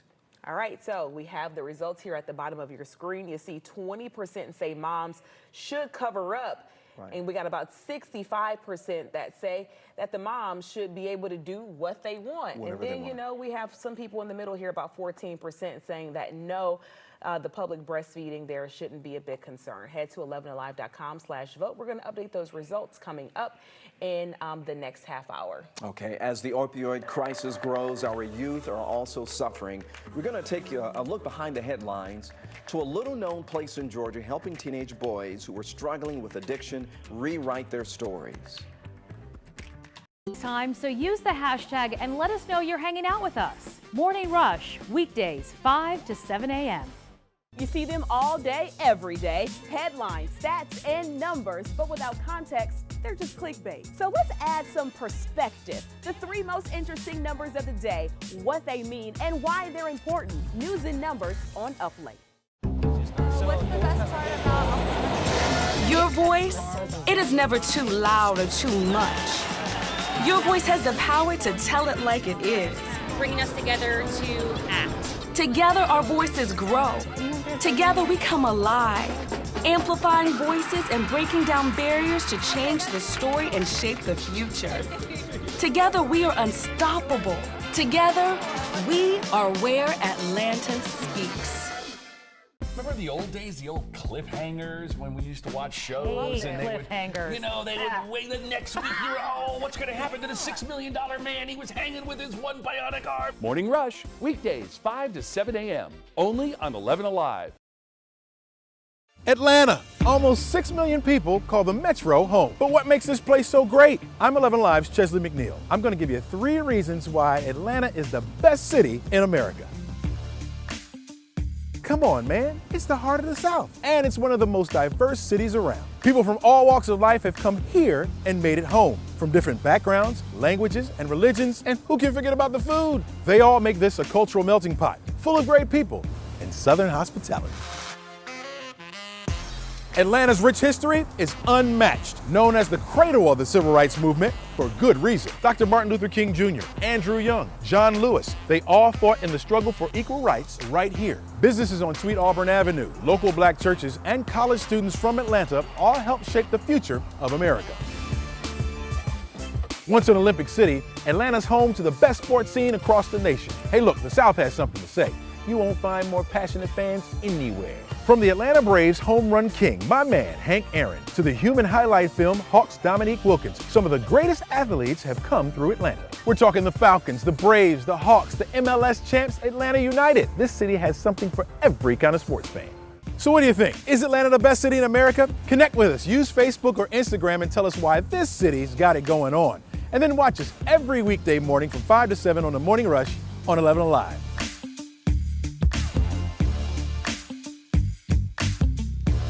Televised newscasts not enough for you? Get even more at 11Alive's YouTube channel, where you'll find uncut interviews, extended body cam footage, live streams of Atlanta's biggest trials, and more. Subscribe to 11Alive today. Babe, where are my keys? Mom, where's my lunch? Where's my phone? Hey, where's my blue shirt?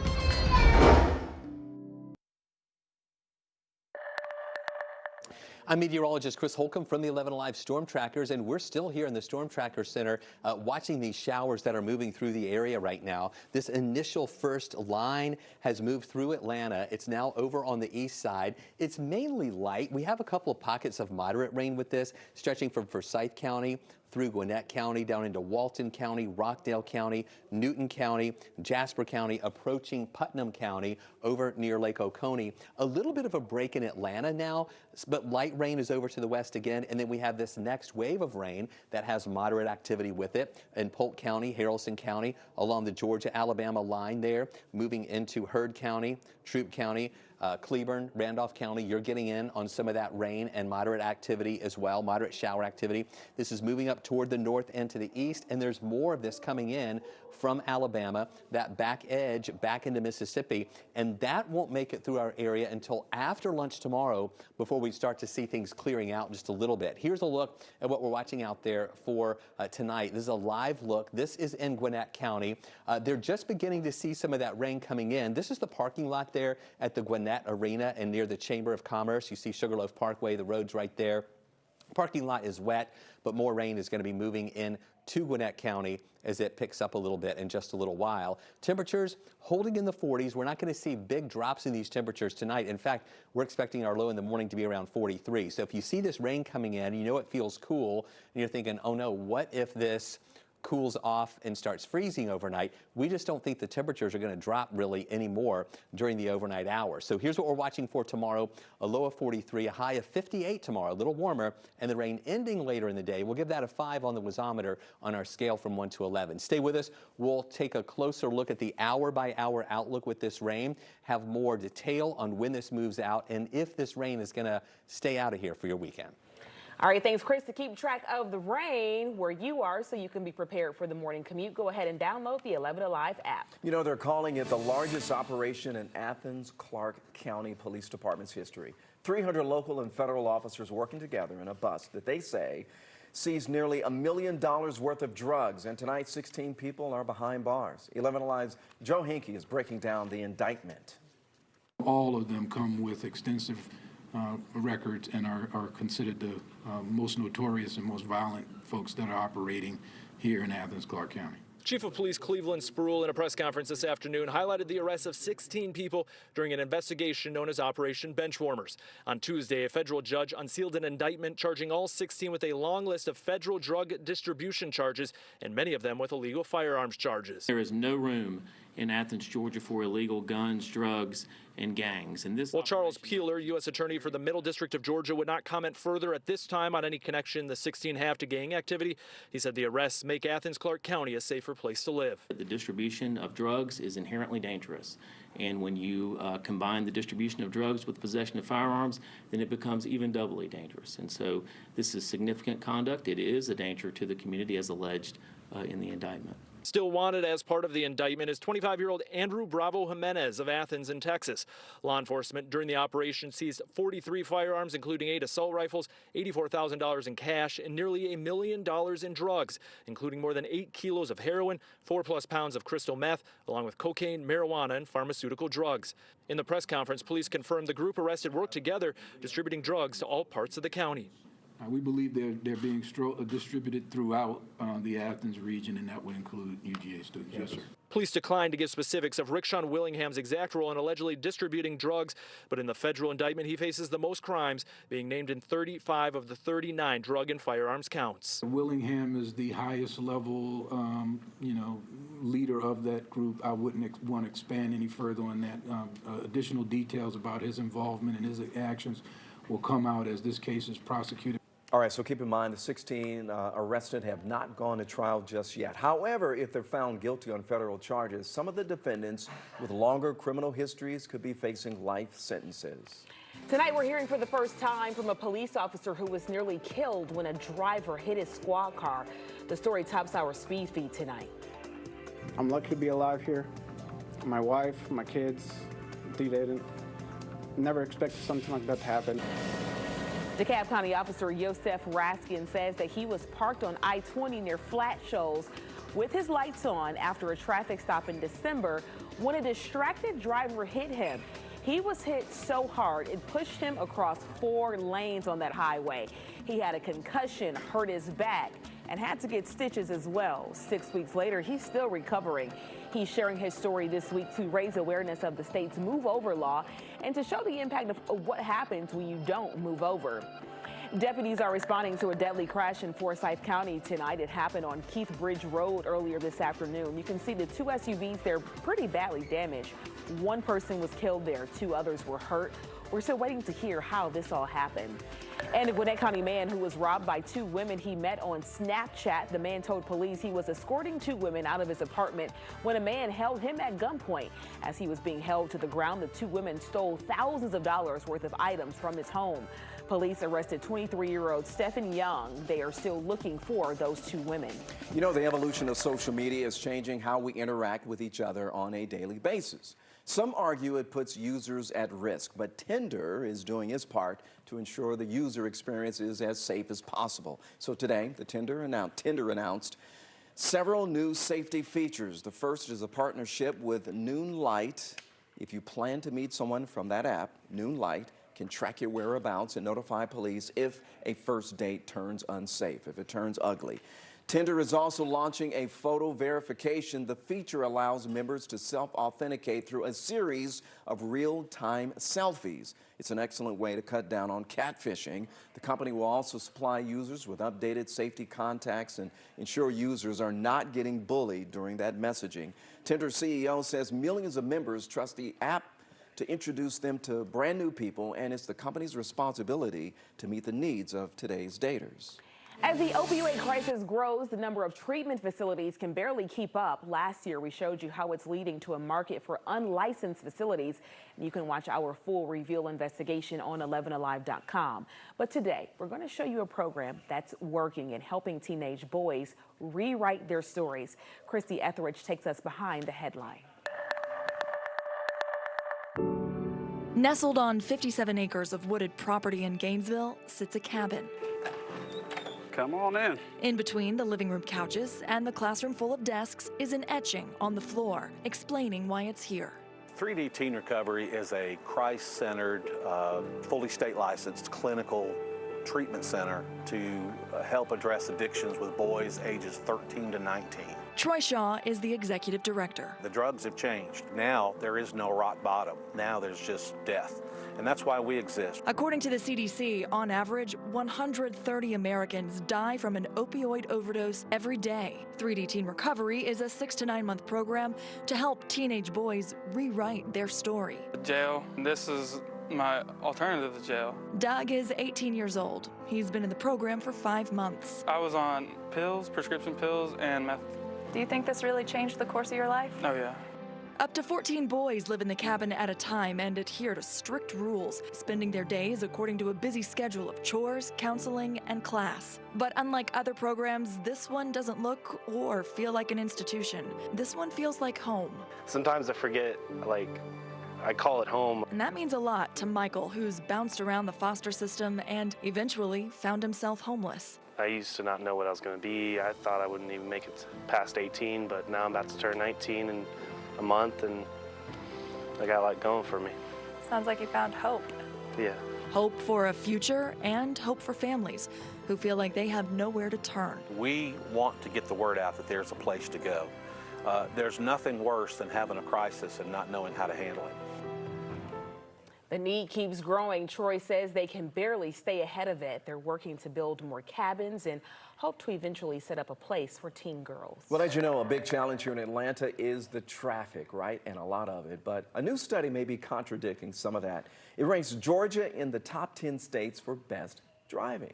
Who knew? Georgia is ranked 6th best state for driving. This was according to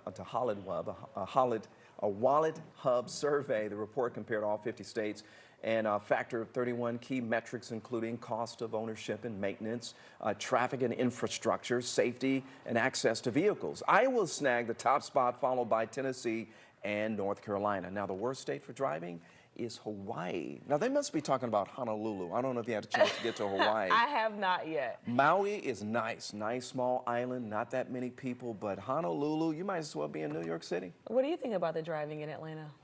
I thought LA had the worst driving and maybe San Francisco. Atlanta is #1. It is the worst driving. See, and I think a lot of people out there would agree with you. I came here from a much smaller town, so the traffic is definitely, heightened. Right. But it also made me live close Oh, there you go. So I don't have to get in it often You because I gotta was pay afraid of it. attention when you I gotta was pay afraid of it. attention when you are driving in Atlanta. And no rubbernecking. That's what they call it when you see a wreck on the side of the road Right. and you're doing this. Just Stay focused. Keep driving. Keep driving.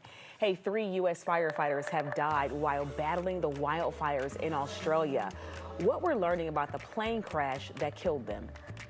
I'm Francesca Amaker with the A-Scene. Our A-Scene insiders spotted the production of Aretha Franklin's docuseries, and guess what? It's filming in Marietta. You won't want to miss the photos. It's coming up in the A-Scene.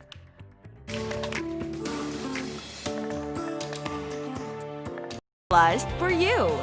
And that's what makes it so special. The 11Alive app. Available now in the App Store. Hey, I got the ways to go. I got moves to make, homie, but I stay in the flow. See, I just do what I say I'm gonna do. No movement ain't fading. You could assume it.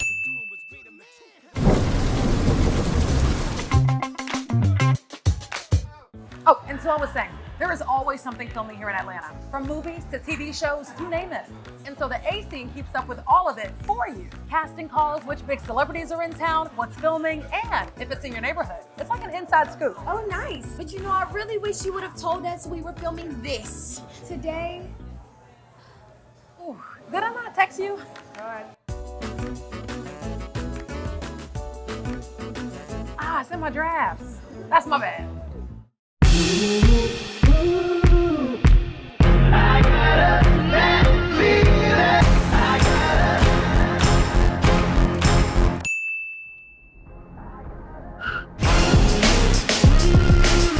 So you slept in and you missed Morning Rush, huh? Well, here's what you missed. In my experience, good guys do finish last. I consider myself a nice guy. I've got the most beautiful woman in the world in my eyes. You're a nice guy too, Yeah. Jess. I'm saying in my experience, when growing up, good guys didn't finish. Somebody broke his heart somewhere along the line. We're here every weekday morning, so come on, hang out with us. Morning Rush, weekdays, 5 to 7 a.m., only on 11Alive. Televised newscasts not enough for you? Get even more at 11Alive's YouTube channel, where you'll find uncut interviews, extended body cam footage, live streams of Atlanta's biggest trials, and more. Subscribe to 11Alive today. You didn't get my text? The whole crew got together for coffee this morning. I'm learning the taste of water because I'm sugary. Yeah, right. About that. One reward would be Slimming down. Okay. Yes. yeah, Okay. a little water in my yes. cup. And beautiful skin. You know, even more beautiful skin, you know, when it's all hydrated and everything else. I'm not going to be able to sit next to you in a few months. Don't drink your morning coffee alone. Have it with us. Morning Rush, weekdays, 5 to 7 a.m., only on 11Alive. Some mornings, what you want isn't what you have time for. And that's why there's the Rush Block, the biggest news of the day in 5 minutes or less. Quick and convenient for all those hectic mornings. Catch the Rush Block on the Morning Rush. Everybody has learned how to drive, so I'm going to go ahead and retire. It didn't last long. Crank up your morning rush with Crash Clark. Weekdays, 5 to 7 a.m. on 11Alive. Traffic brought to you by John Foy & Associates. Atlanta is filled with great photo spots. And of course, I would know because this is my hometown. I'm 11Alive's Francesca.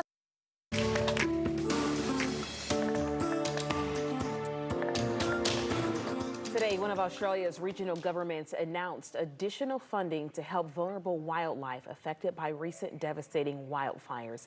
The government pledged an initial rescue package of $12 million aimed at helping the state of Victoria's wildlife and plants survive the wildfires' aftermath.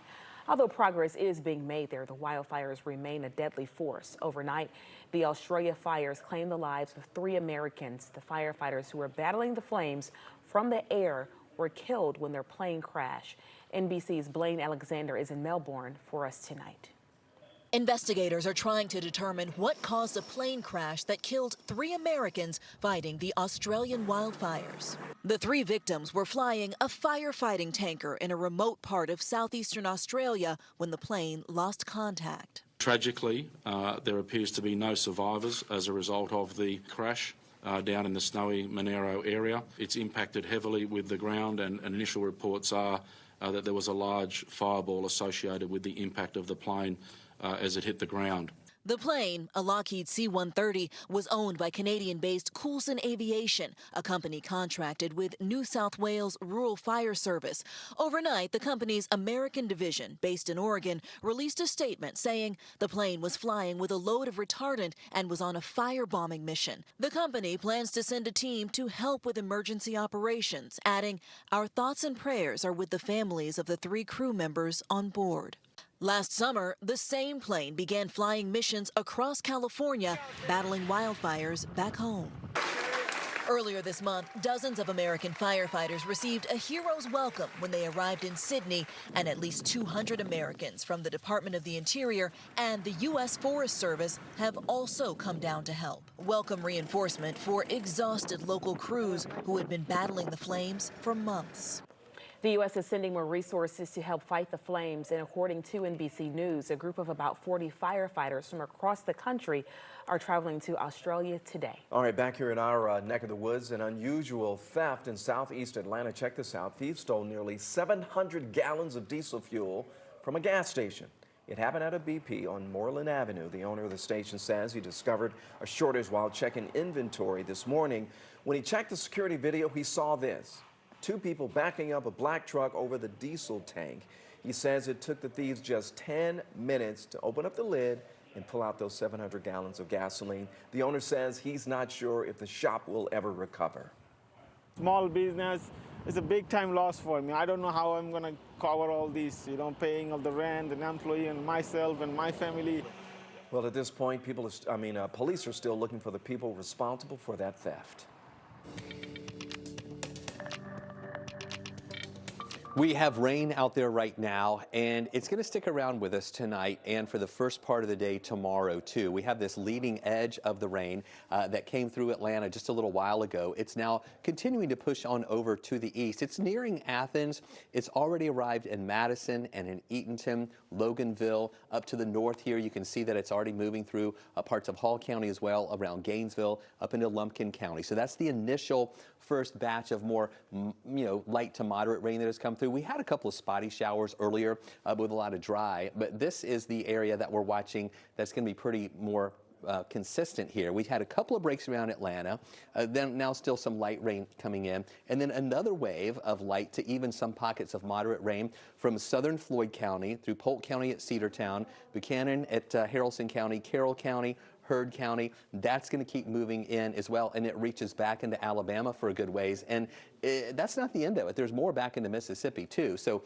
all this moisture continues to feed in tonight. While everybody is sleeping, you most likely will hear some rain on your roof tonight. The good news is you're not going to have to worry about severe weather or thunderstorms or damaging winds or anything tonight. This is just going to be general rain that's moving through. Here's the back edge in Alabama and Mississippi. That's finally going to pass through our area later in the afternoon hours on tomorrow when we finally start to dry out a little bit. Here's a live look.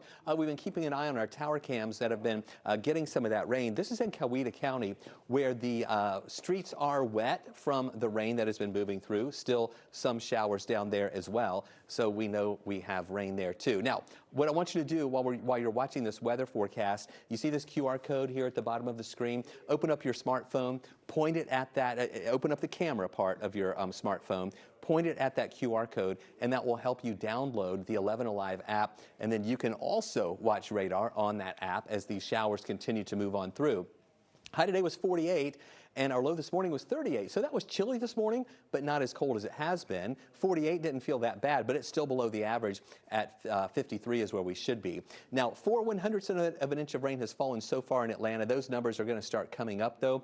Our surplus is 4 inches above where we should be in rainfall. Now, if you're worried about these temperatures, since we're at 44, 43 degrees right now, if you're worried about these temperatures falling overnight, we're not going to see them dropping too much. We're most likely going to be at 43 for most of the overnight hours, and then actually start moving up to 44 and 45 around 5 and 7 in the morning. With this rain in here, the moisture content in the air is going to inhibit our temperatures from falling anymore. So we're not concerned about getting down close to freezing or anything like that. We'll be at 43 to start. Warms up to 58 in the morning, and that higher rain chance is going to be in the first part of the day. So watch tonight. Yeah, while you're sleeping, it's going to be rainy. This is at 3 in the morning.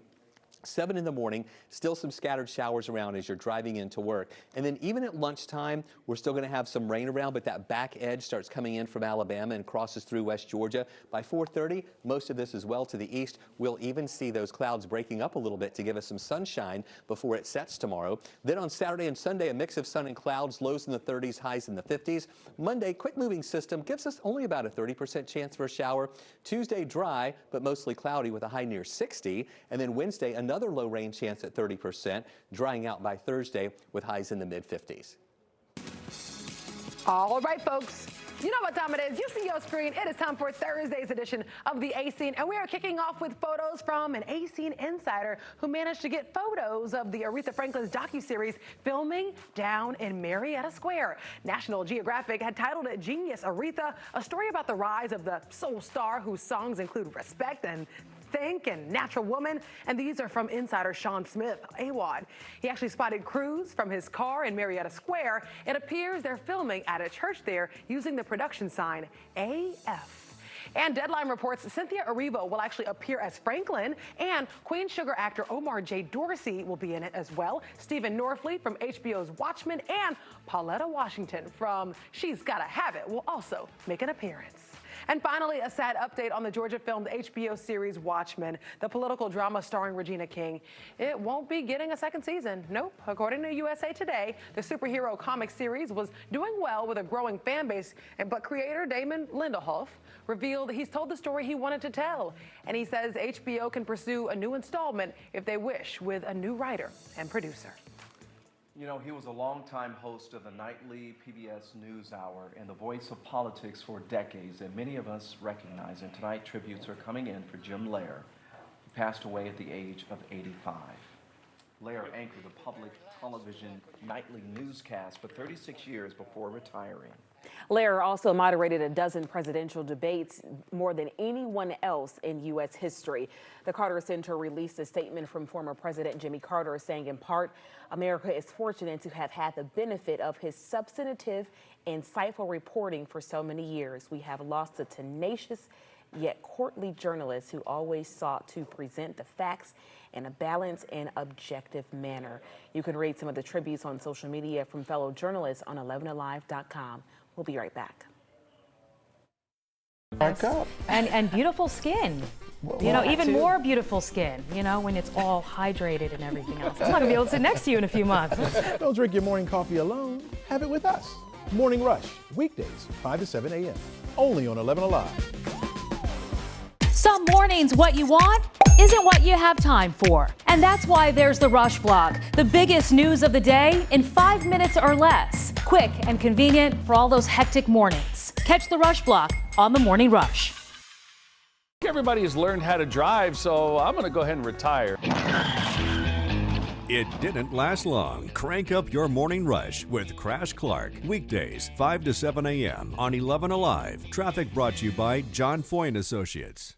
Atlanta is filled with great photo spots, and of course I would know because this is my hometown. I'm 11 Alive's Francesca Amaker, and I'm about to show you my picks for the 3 best Instagram spots in Atlanta. The OUTKAST mural is one of Atlanta's newest hotspots. Created by the artist Jex, people flock from all over the world just to get a shot of these 2 hip-hop legends.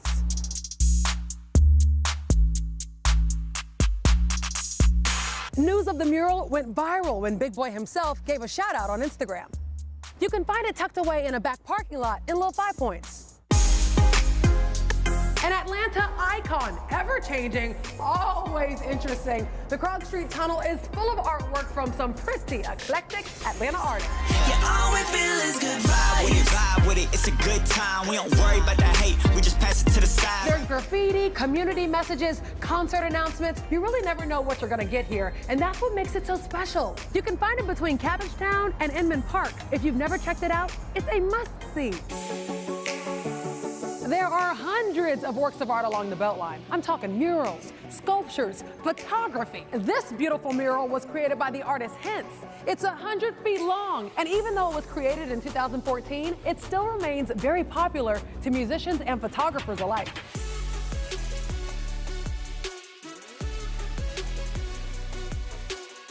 You can find it on the East Side Trail under Virginia Avenue. So let me know what you think. It doesn't have to be street art. Maybe your favorite spot is down the street from your home or a great view. Connect with me on Facebook and Instagram and share your favorite Instagram spots in Atlanta. And come hang out with me on Morning Rush, weekdays 5 to 7 a.m. on 11Alive. Televised newscasts not enough for you? Get even more at 11Alive's YouTube channel, where you'll find uncut interviews, extended body cam footage, live streams of Atlanta's biggest trials, and more. Subscribe to 11Alive today. I haven't seen you in a while. Where you been? It looks like fun. They are fun. And they're convenient.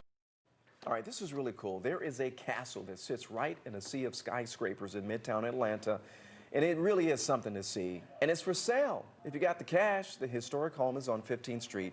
It overlooks the Woodruff Arts Center. Most of the space is used as a restaurant. So our partners at the Atlanta Business Chronicle say the owner bought it for auction about 10 years ago for $950,000, almost $1 million. The owner is now looking to unload this $4.5 million of debt. After years of renovation, he says it's now worth $5.7 million. But the owner asked to put it on the market after a visit to the bankruptcy court. He filed for Chapter 11 in November, and it's going to be interesting to see what happens to this Midtown landmark. It's really cool to see it in person at night when you're just walking by there by the Woodruff Art Center. So it'll be cool to see what happens to it. Yeah. It'll be something fun. I hope that somebody can keep it going there. That would be nice. Well, we've got the rain coming in here. It's wet out there now. It'll be wet in the morning for the first part of the day, with rain ending late afternoon, dry for the weekend. Other low chances for rain Monday and Wednesday, and then temperatures in the 50s into next week. All right, Ron and I, we're going to see you at 11 on 11Alive for Up Late, but stick around. Prime time rolls on.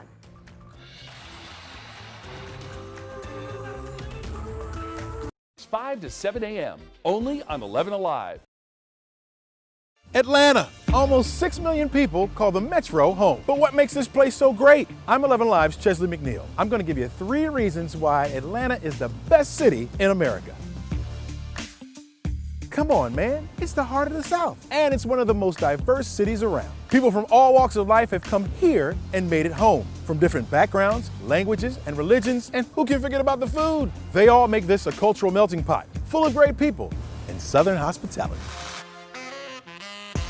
Atlanta's rich history is unmatched, known as the cradle of the civil rights movement for good reason. Dr. Martin Luther King Jr., Andrew Young, John Lewis, they all fought in the struggle for equal rights right here. Businesses on Sweet Auburn Avenue, local black churches, and college students from Atlanta all helped shape the future of America. Once an Olympic city, Atlanta's home to the best sports scene across the nation. Hey look, the South has something to say. You won't find more passionate fans anywhere. From the Atlanta Braves home run king, my man Hank Aaron, to the human highlight film Hawks Dominique Wilkins, some of the greatest athletes have come through Atlanta. We're talking the Falcons, the Braves, the Hawks, the MLS champs, Atlanta United. This city has something for every kind of sports fan. So what do you think? Is Atlanta the best city in America? Connect with us. Use Facebook or Instagram and tell us why this city's got it going on. And then watch us every weekday morning from 5 to 7 on the Morning Rush on 11Alive.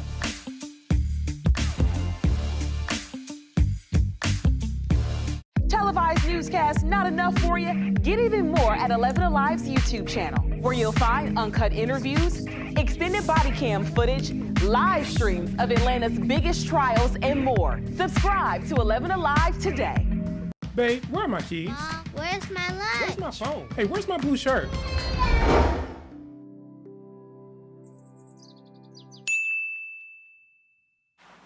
Where's my pen? Have you seen it? Everybody has learned how to drive, so I'm going to go ahead and retire. It didn't last long. Crank up your morning rush with Crash Clark. Weekdays, 5 to 7 a.m. on 11Alive. Traffic brought to you by John Foy & Associates. I woke up at 2 in the morning to be here. Where were you? Once you allow it, right, then it sets you up for the entire week where you just have lost it. Like on a Sunday, it's like, oh, let's just order some Chinese food, and of course you wind up eating tons of that. And then on Monday, you're like, well, I got leftovers, I can't let it go to waste. Auntie wants to give you a plate to take home from the barbecue. Auntie! No. Auntie, don't invite me to the barbecue. I'm gonna be looking for you next time, so use the hashtag and let us know you're hanging out with us. Morning Rush, weekdays 5 to 7 a.m. only on 11Alive. The 11Alive app is your go-to source for all things Atlanta. You hear what happened today? I'll tell you all about it. Breaking news the moment it happens. The boil water advisory. Hyper-local, accurate weather alert. You may want to grab that sweater, maybe even a coat. More stories to uncover. More videos to discover. You did it. Hit 11Alive News Primetime on the ATL starts now. New at 10, Bobcat burglary. You don't see this every day. Watch as some of these guys break in. They steal a man's Bobcat loader. And more than that, they took his trailer. So they drive it all away. It's a brazen break-in, all caught on video, and not the kind of Bobcat that has 4 legs. The owner needs the equipment to run his small business. As John Sherrick explains, that's not the only challenge hurting the man's bottom line. It's a big blow to him, to his 12 employees, a big blow to his small landscaping supplies business that he started only 2 years ago. They cut the chain on this fence. Burglars broke into the business Isidro Juarez owns, I&J Landscaping Supplies in Peachtree Corners. They broke in at about 3:30 Thursday morning. It was actually right here. And they stole one of Juarez's Bobcat loaders, Yes, and sir. they were quick. Everything was done in less than 10 minutes. Operations manager Oliva Cardinal showed me the security video. Where they just come in and just take what they want. The 4 burglars even stole one of Juarez's trailers so they could haul away the Bobcat behind a heavy-duty utility truck. They've stole from him today very close to $30,000 worth of equipment. And they say his insurance won't cover the losses. Cardinal and Juarez are struggling against criminals to save the business. They say that 2 years ago, right after he bought the property, burglars stole one of his 18-wheelers. He's very frustrated because he says it's taken more than a year to collect this kind of money to buy equipment, and they just taken it away from him just like that. So they've increased security, and Juarez has given Gwinnett County Police the VINs and all the paperwork on his equipment. He's sure someone will call police with tips so he can bounce back from this costly Bobcat burglary. People work so hard, you hate to see stuff like that happen. Yeah. Well, did you peek outside? Maybe you've been out in it. The showers are here, making it a wet and cold night across our area. So the question is, we get to Friday, we wonder about the commute, going to school, going to work, maybe going home. 11Alive Chief Meteorologist Chris Holcomb with the answers to all of it. Yeah, while you're sleeping tonight, you're going to hear this rain on your roof. It's going to be with us pretty much for the overnight hours and also for your drive into work tomorrow.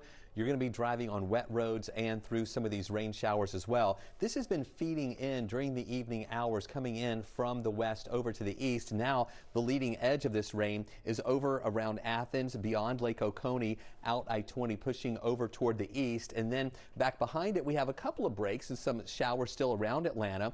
On the north side, we've had some moderate rain, more moderate rain with yet another wave coming in from Alabama, coming into parts of West Georgia. That's going to keep moving up toward the north and to the east, and there's even more rain back into Alabama and even into Mississippi. All of that still has to feed our way before it is finally going to end. Take a live look out there right now. This is our tower cam that we have up in the Rome area. You can see not only are the roads wet, but look here at the street lights. Can you see kind of some of the raindrops there? Also some of those raindrops in the puddles there with that active rain that's coming down right now in the Rome area. And that's what we're going to have during the rest of the nighttime hours tonight. We're just going to continue to see this moisture feeding in. So plan on a wet drive into work in the morning, but your drive home could be dry. We're going to see this move out later in the day. We'll talk more about that timing coming up. I'm Ryan Kruger in DeKalb County, which has some of the highest rates of human trafficking in the state.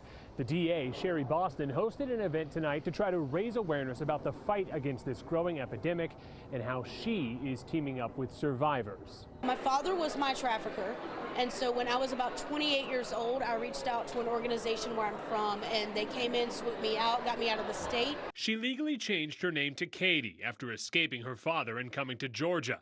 Now she works with Street Grace, an organization helping people trapped in trafficking. Making that first phone call is probably the hardest thing ever because you don't know who's on the other line of that phone. You don't know who's about to come pick you up. You don't know where they're taking you. Thursday night, DA Sherry Boston hosted this town hall about human trafficking at the Sanford Performing Arts Center. She's focused a lot of her efforts on the buyers, saying far too many of them aren't being punished. We did a Super Bowl op this past January, and we recently indicted 21 members of people that were seeking sex with a 14-year-old. We always want to make sure that we are educating on our community to prevent and to intervene in sex trafficking situations. And Boston tells me she hopes that this event will help raise awareness about the fight against human trafficking. A man killed in a police shooting in southeast Atlanta. Georgia State Patrol says that a trooper opened fire on the man after he started driving toward him. It happened in what is usually a pretty quiet neighborhood in Edgewood. A spokesperson for the Department of Public Safety says that APD needed assistance with a stolen vehicle case. So a trooper and an officer approached a vehicle with 2 people inside. Investigators say the suspect did not follow the trooper's commands. The driver re-entered his vehicle and then drove towards the trooper. They drove directly towards the area that the trooper was standing outside of his vehicle. The trooper discharged his firearm. The driver of the Camaro struck the patrol vehicle and then fled up Leslie Street. Investigators say the suspect crashed into a mailbox and parked car near Wiley Street. He died at Grady Hospital. A passenger in the car was also hurt, but should be okay. No word yet on if he will be facing any charges. Also in southeast Atlanta, thieves stole nearly 700 gallons of diesel fuel from a BP gas station. It happened at this BP on Moreland Avenue. The owner of the station says he discovered a shortage while checking inventory this morning. When he checked the security video, this is what he saw. 2 people parked a black truck over the diesel tank. He says it took the thieves just about 10 minutes to open the lid and pull the gas. The owner says he's not sure if the shop will recover from this. Small business is a big time loss for me. I don't know how I'm going to cover all these, paying of the rent and employee and myself and my family. Police are still looking for the person responsible or the people responsible for the robbery. Tonight we're hearing for the first time from a police officer who was nearly killed when a driver hit his squad car. I'm lucky to be alive here. My wife, my kids, they didn't. Never expected something like that to happen.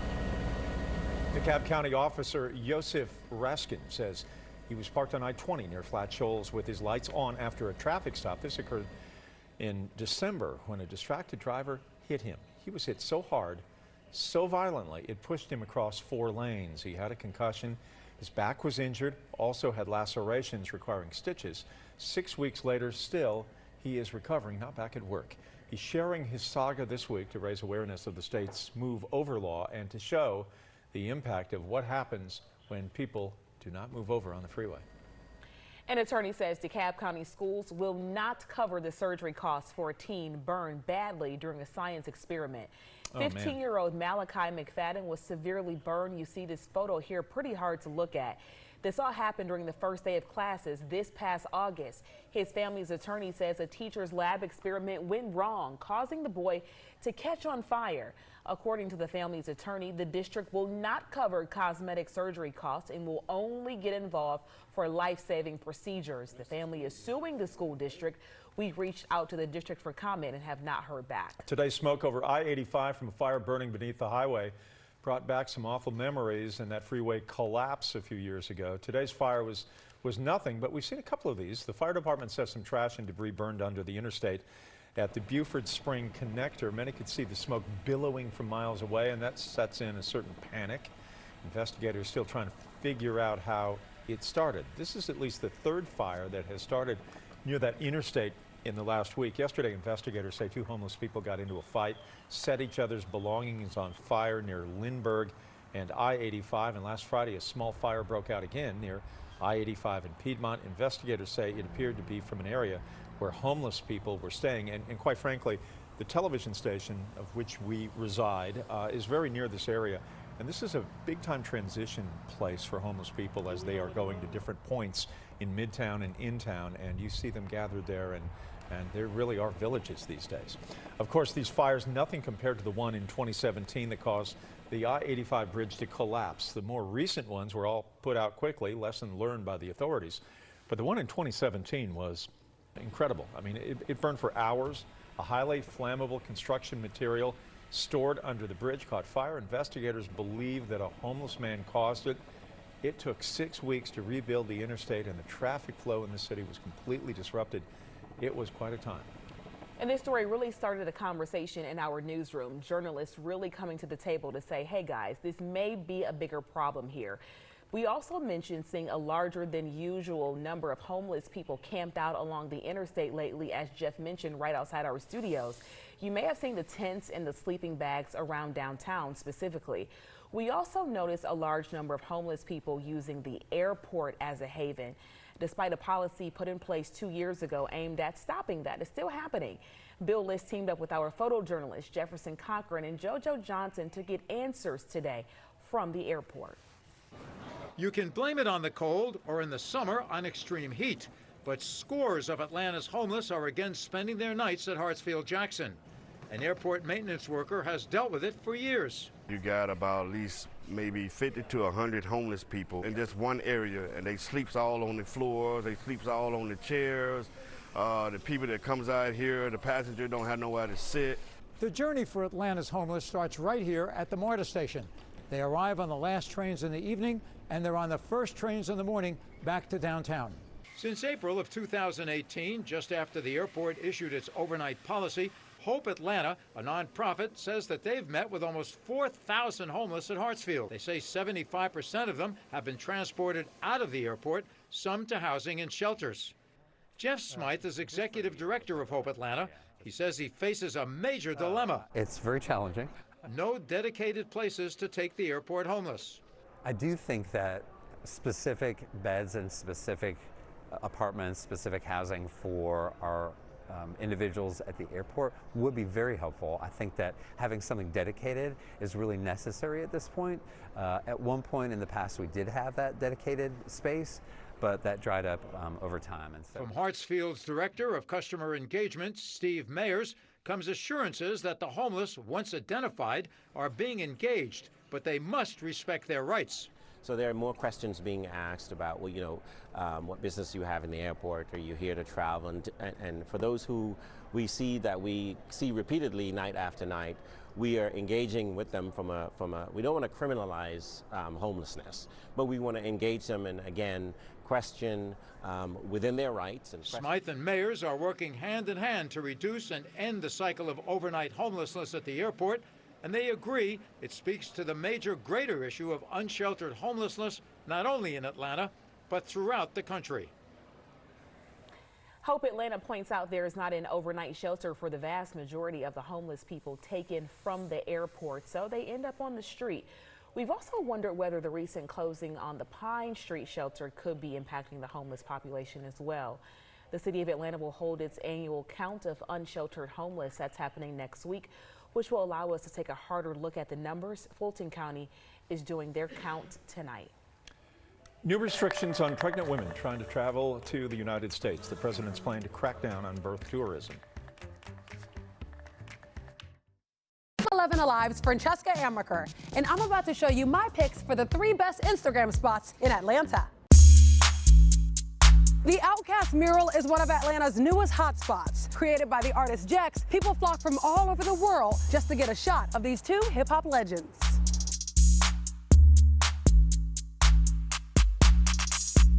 News of the mural went viral when Big Boy himself gave a shout out on Instagram.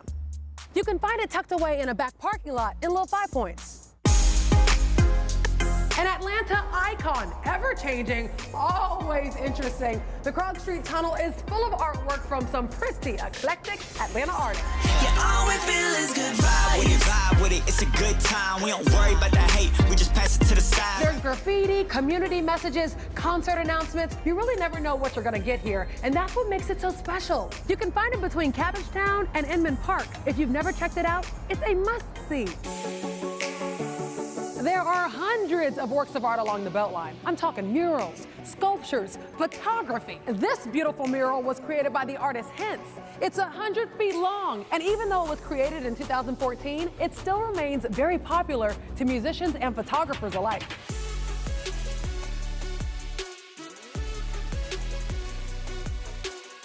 You can find it on the East Side Trail under Virginia Avenue. So let me know what you think. It doesn't have to be street art. Maybe your favorite spot is down the street from your home or a great view. Connect with me on Facebook and Instagram and share your favorite Instagram spots in Atlanta. And come hang out with me on Morning Rush, weekdays 5 to 7 a.m. on 11Alive. Tonight, a new rule from the Trump administration on immigration. The U.S. will impose new visa restrictions targeting pregnant women. The Trump administration wants to stop what is known as birth tourism. 11Alive's Elvin Lopez has been digging into this for us, and she sheds new light. on it.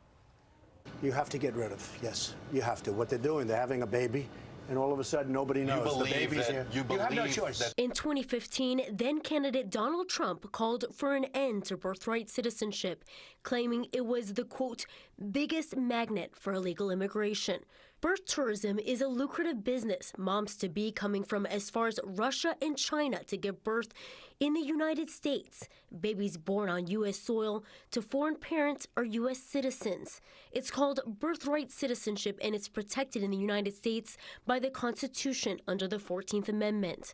Immigration attorney Mary Lynn Tedesco says the new rules heightens the burden for all women to prove they are traveling to the United States for tourism purposes and not for birth tourism. So if it's because you're coming to visit your cousins or you're going to visit a school, you've got to have that documentation up front. But it certainly makes the process more cumbersome than it already is. Right now, consular officials don't ask women whether they are pregnant or not when they apply for a tourist visa. So the big question here is, how will they know someone is coming to the United States to give birth? I mean, a woman could have just had an abdominal surgery and she's very swollen.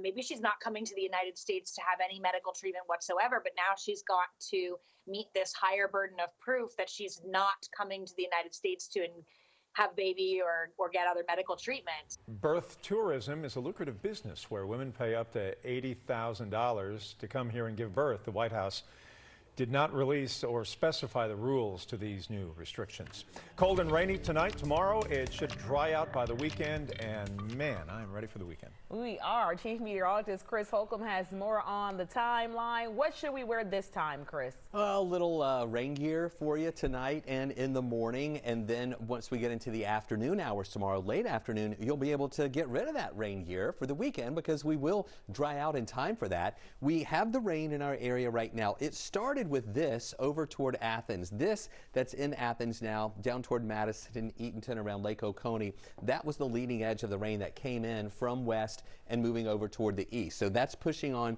over to the east right now. And now back behind this, we have additional rain that's coming in. Showers around Atlanta, excuse me, on the south side in Coweta County, Fayette County, Henry County, on the north side in North Fulton, Cherokee, Forsyth, Gwinnett, moving into Hall. And then right back here in West Georgia, let me get back over here to this, we have some more moderate rain that's been moving in through Polk County, into Bartow County now, West Paulding County, also here over into Haralson County as well, near the Bremen area. And that stretches on down toward Carroll County and on down through parts of Alabama, out toward Anniston too. More of these more moderate showers, and that's going to keep feeding our way tonight. There's going to be more of this rain coming in here. You can see the motion coming in from the southwest up toward the northeast, and more of that rain back into Alabama. Here's that back edge. That's what's in association with the front.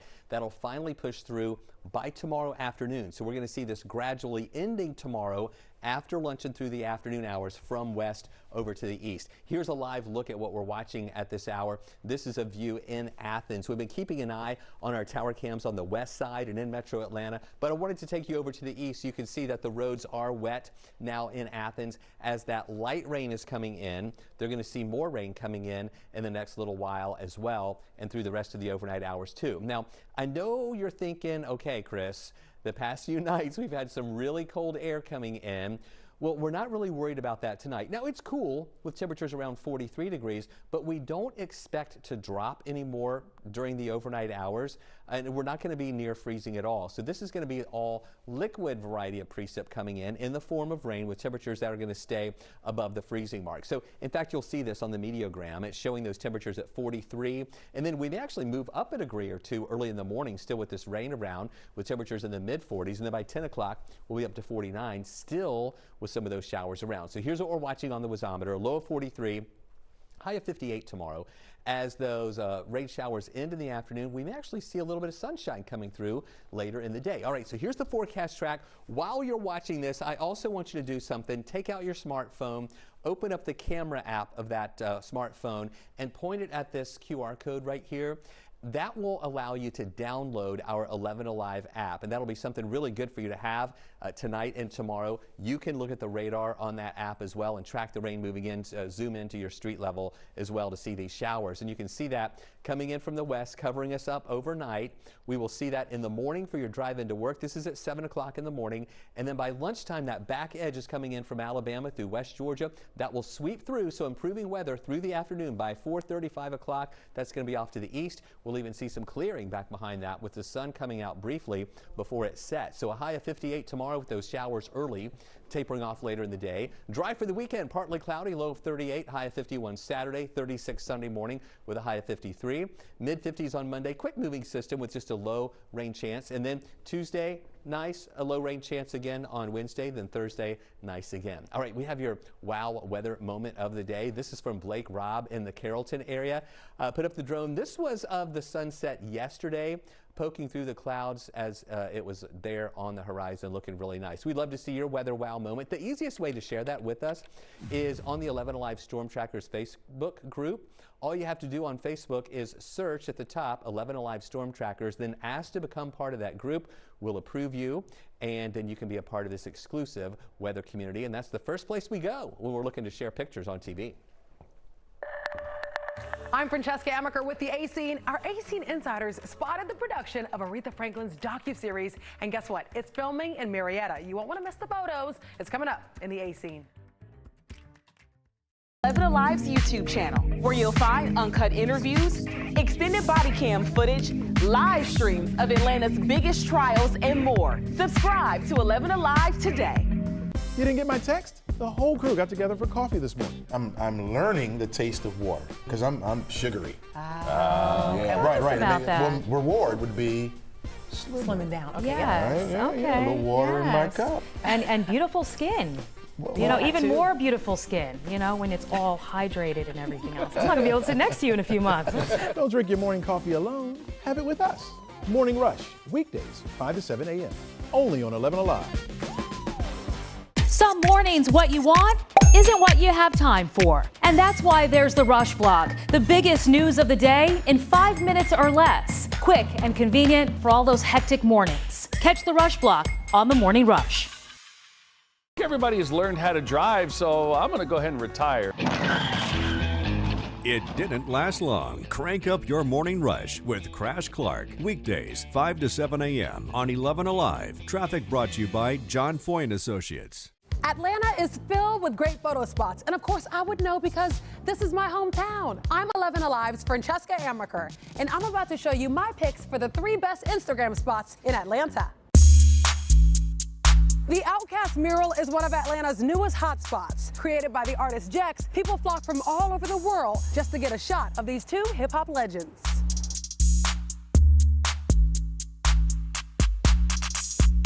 News of the mural went viral when Big Boy himself gave a shout out on Instagram.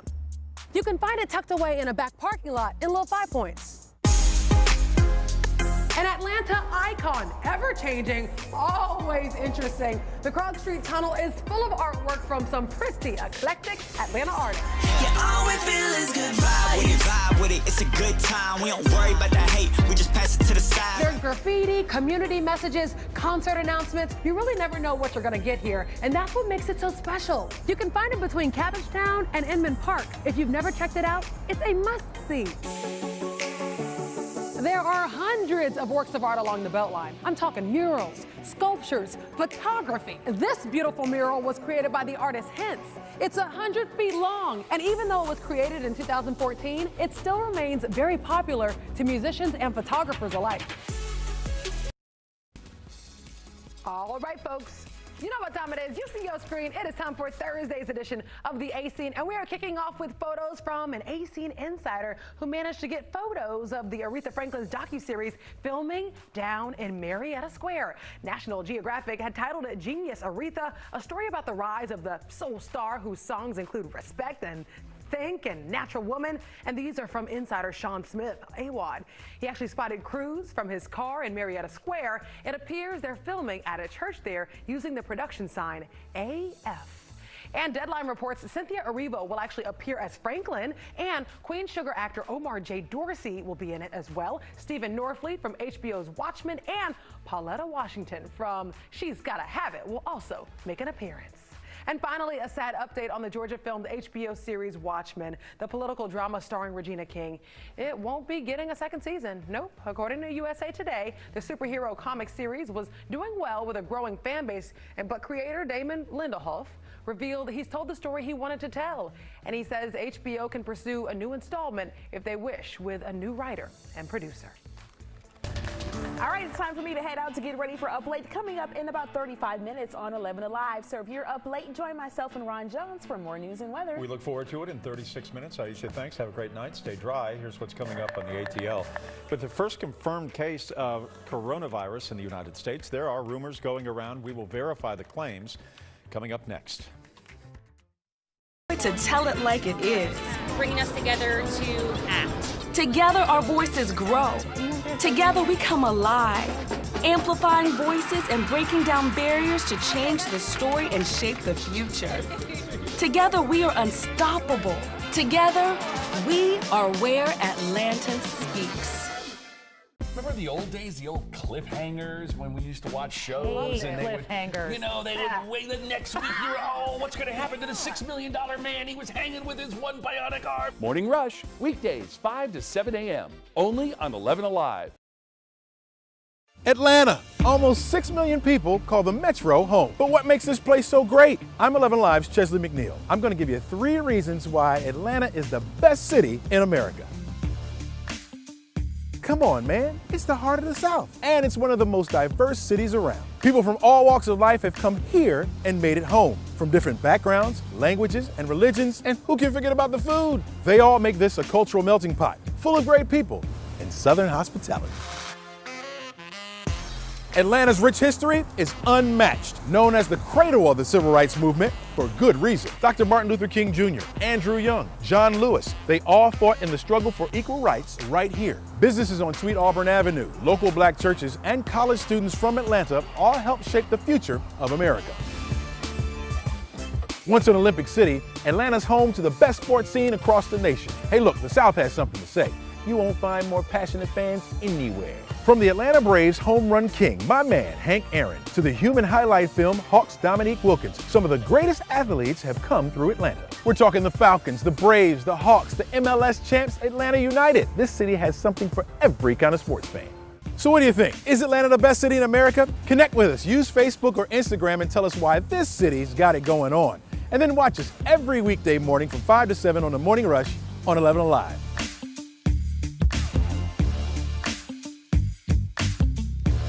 Televised newscast not enough for you? Get even more at 11Alive's YouTube channel, where you'll find uncut interviews, extended body cam footage, live streams of Atlanta's biggest trials, and more. Subscribe to 11Alive today.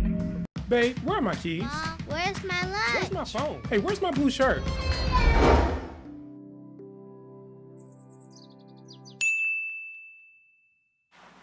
Where's my pen? Have you seen it? Everybody has learned how to drive, so I'm going to go ahead and retire.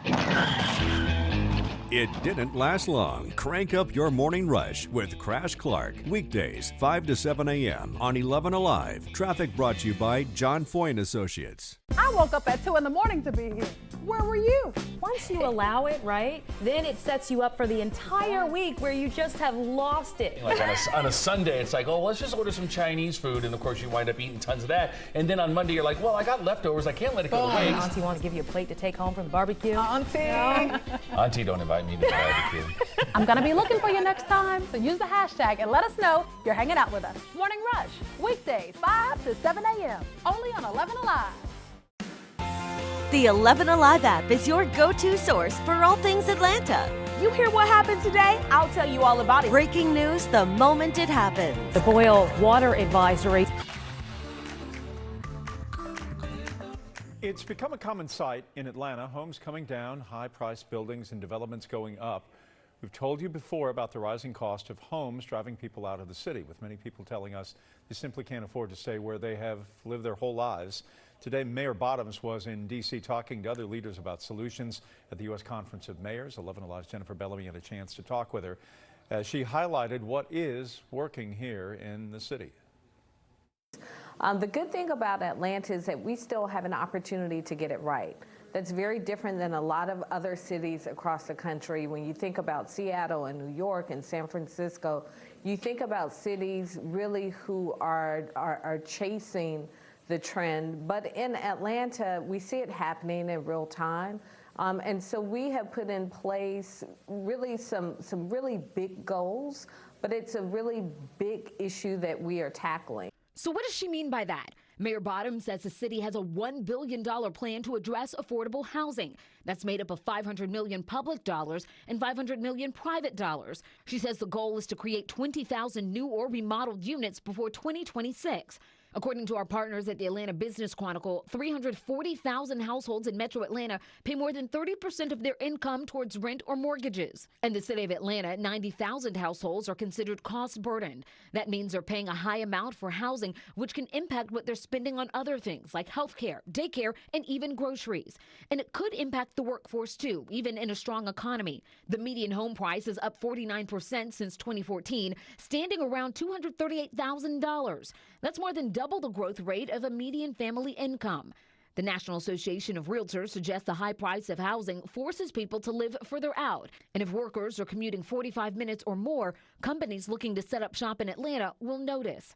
Mayor Bottoms also spoke about balancing growth in the city. Been here for decades. Factor in that, making sure families don't sell valuable homes for pennies on the dollar, and that people in eligible communities take advantage of philanthropic opportunities to help with the rising cost of property taxes. She says they'll continue to roll out innovative programs to address affordable housing.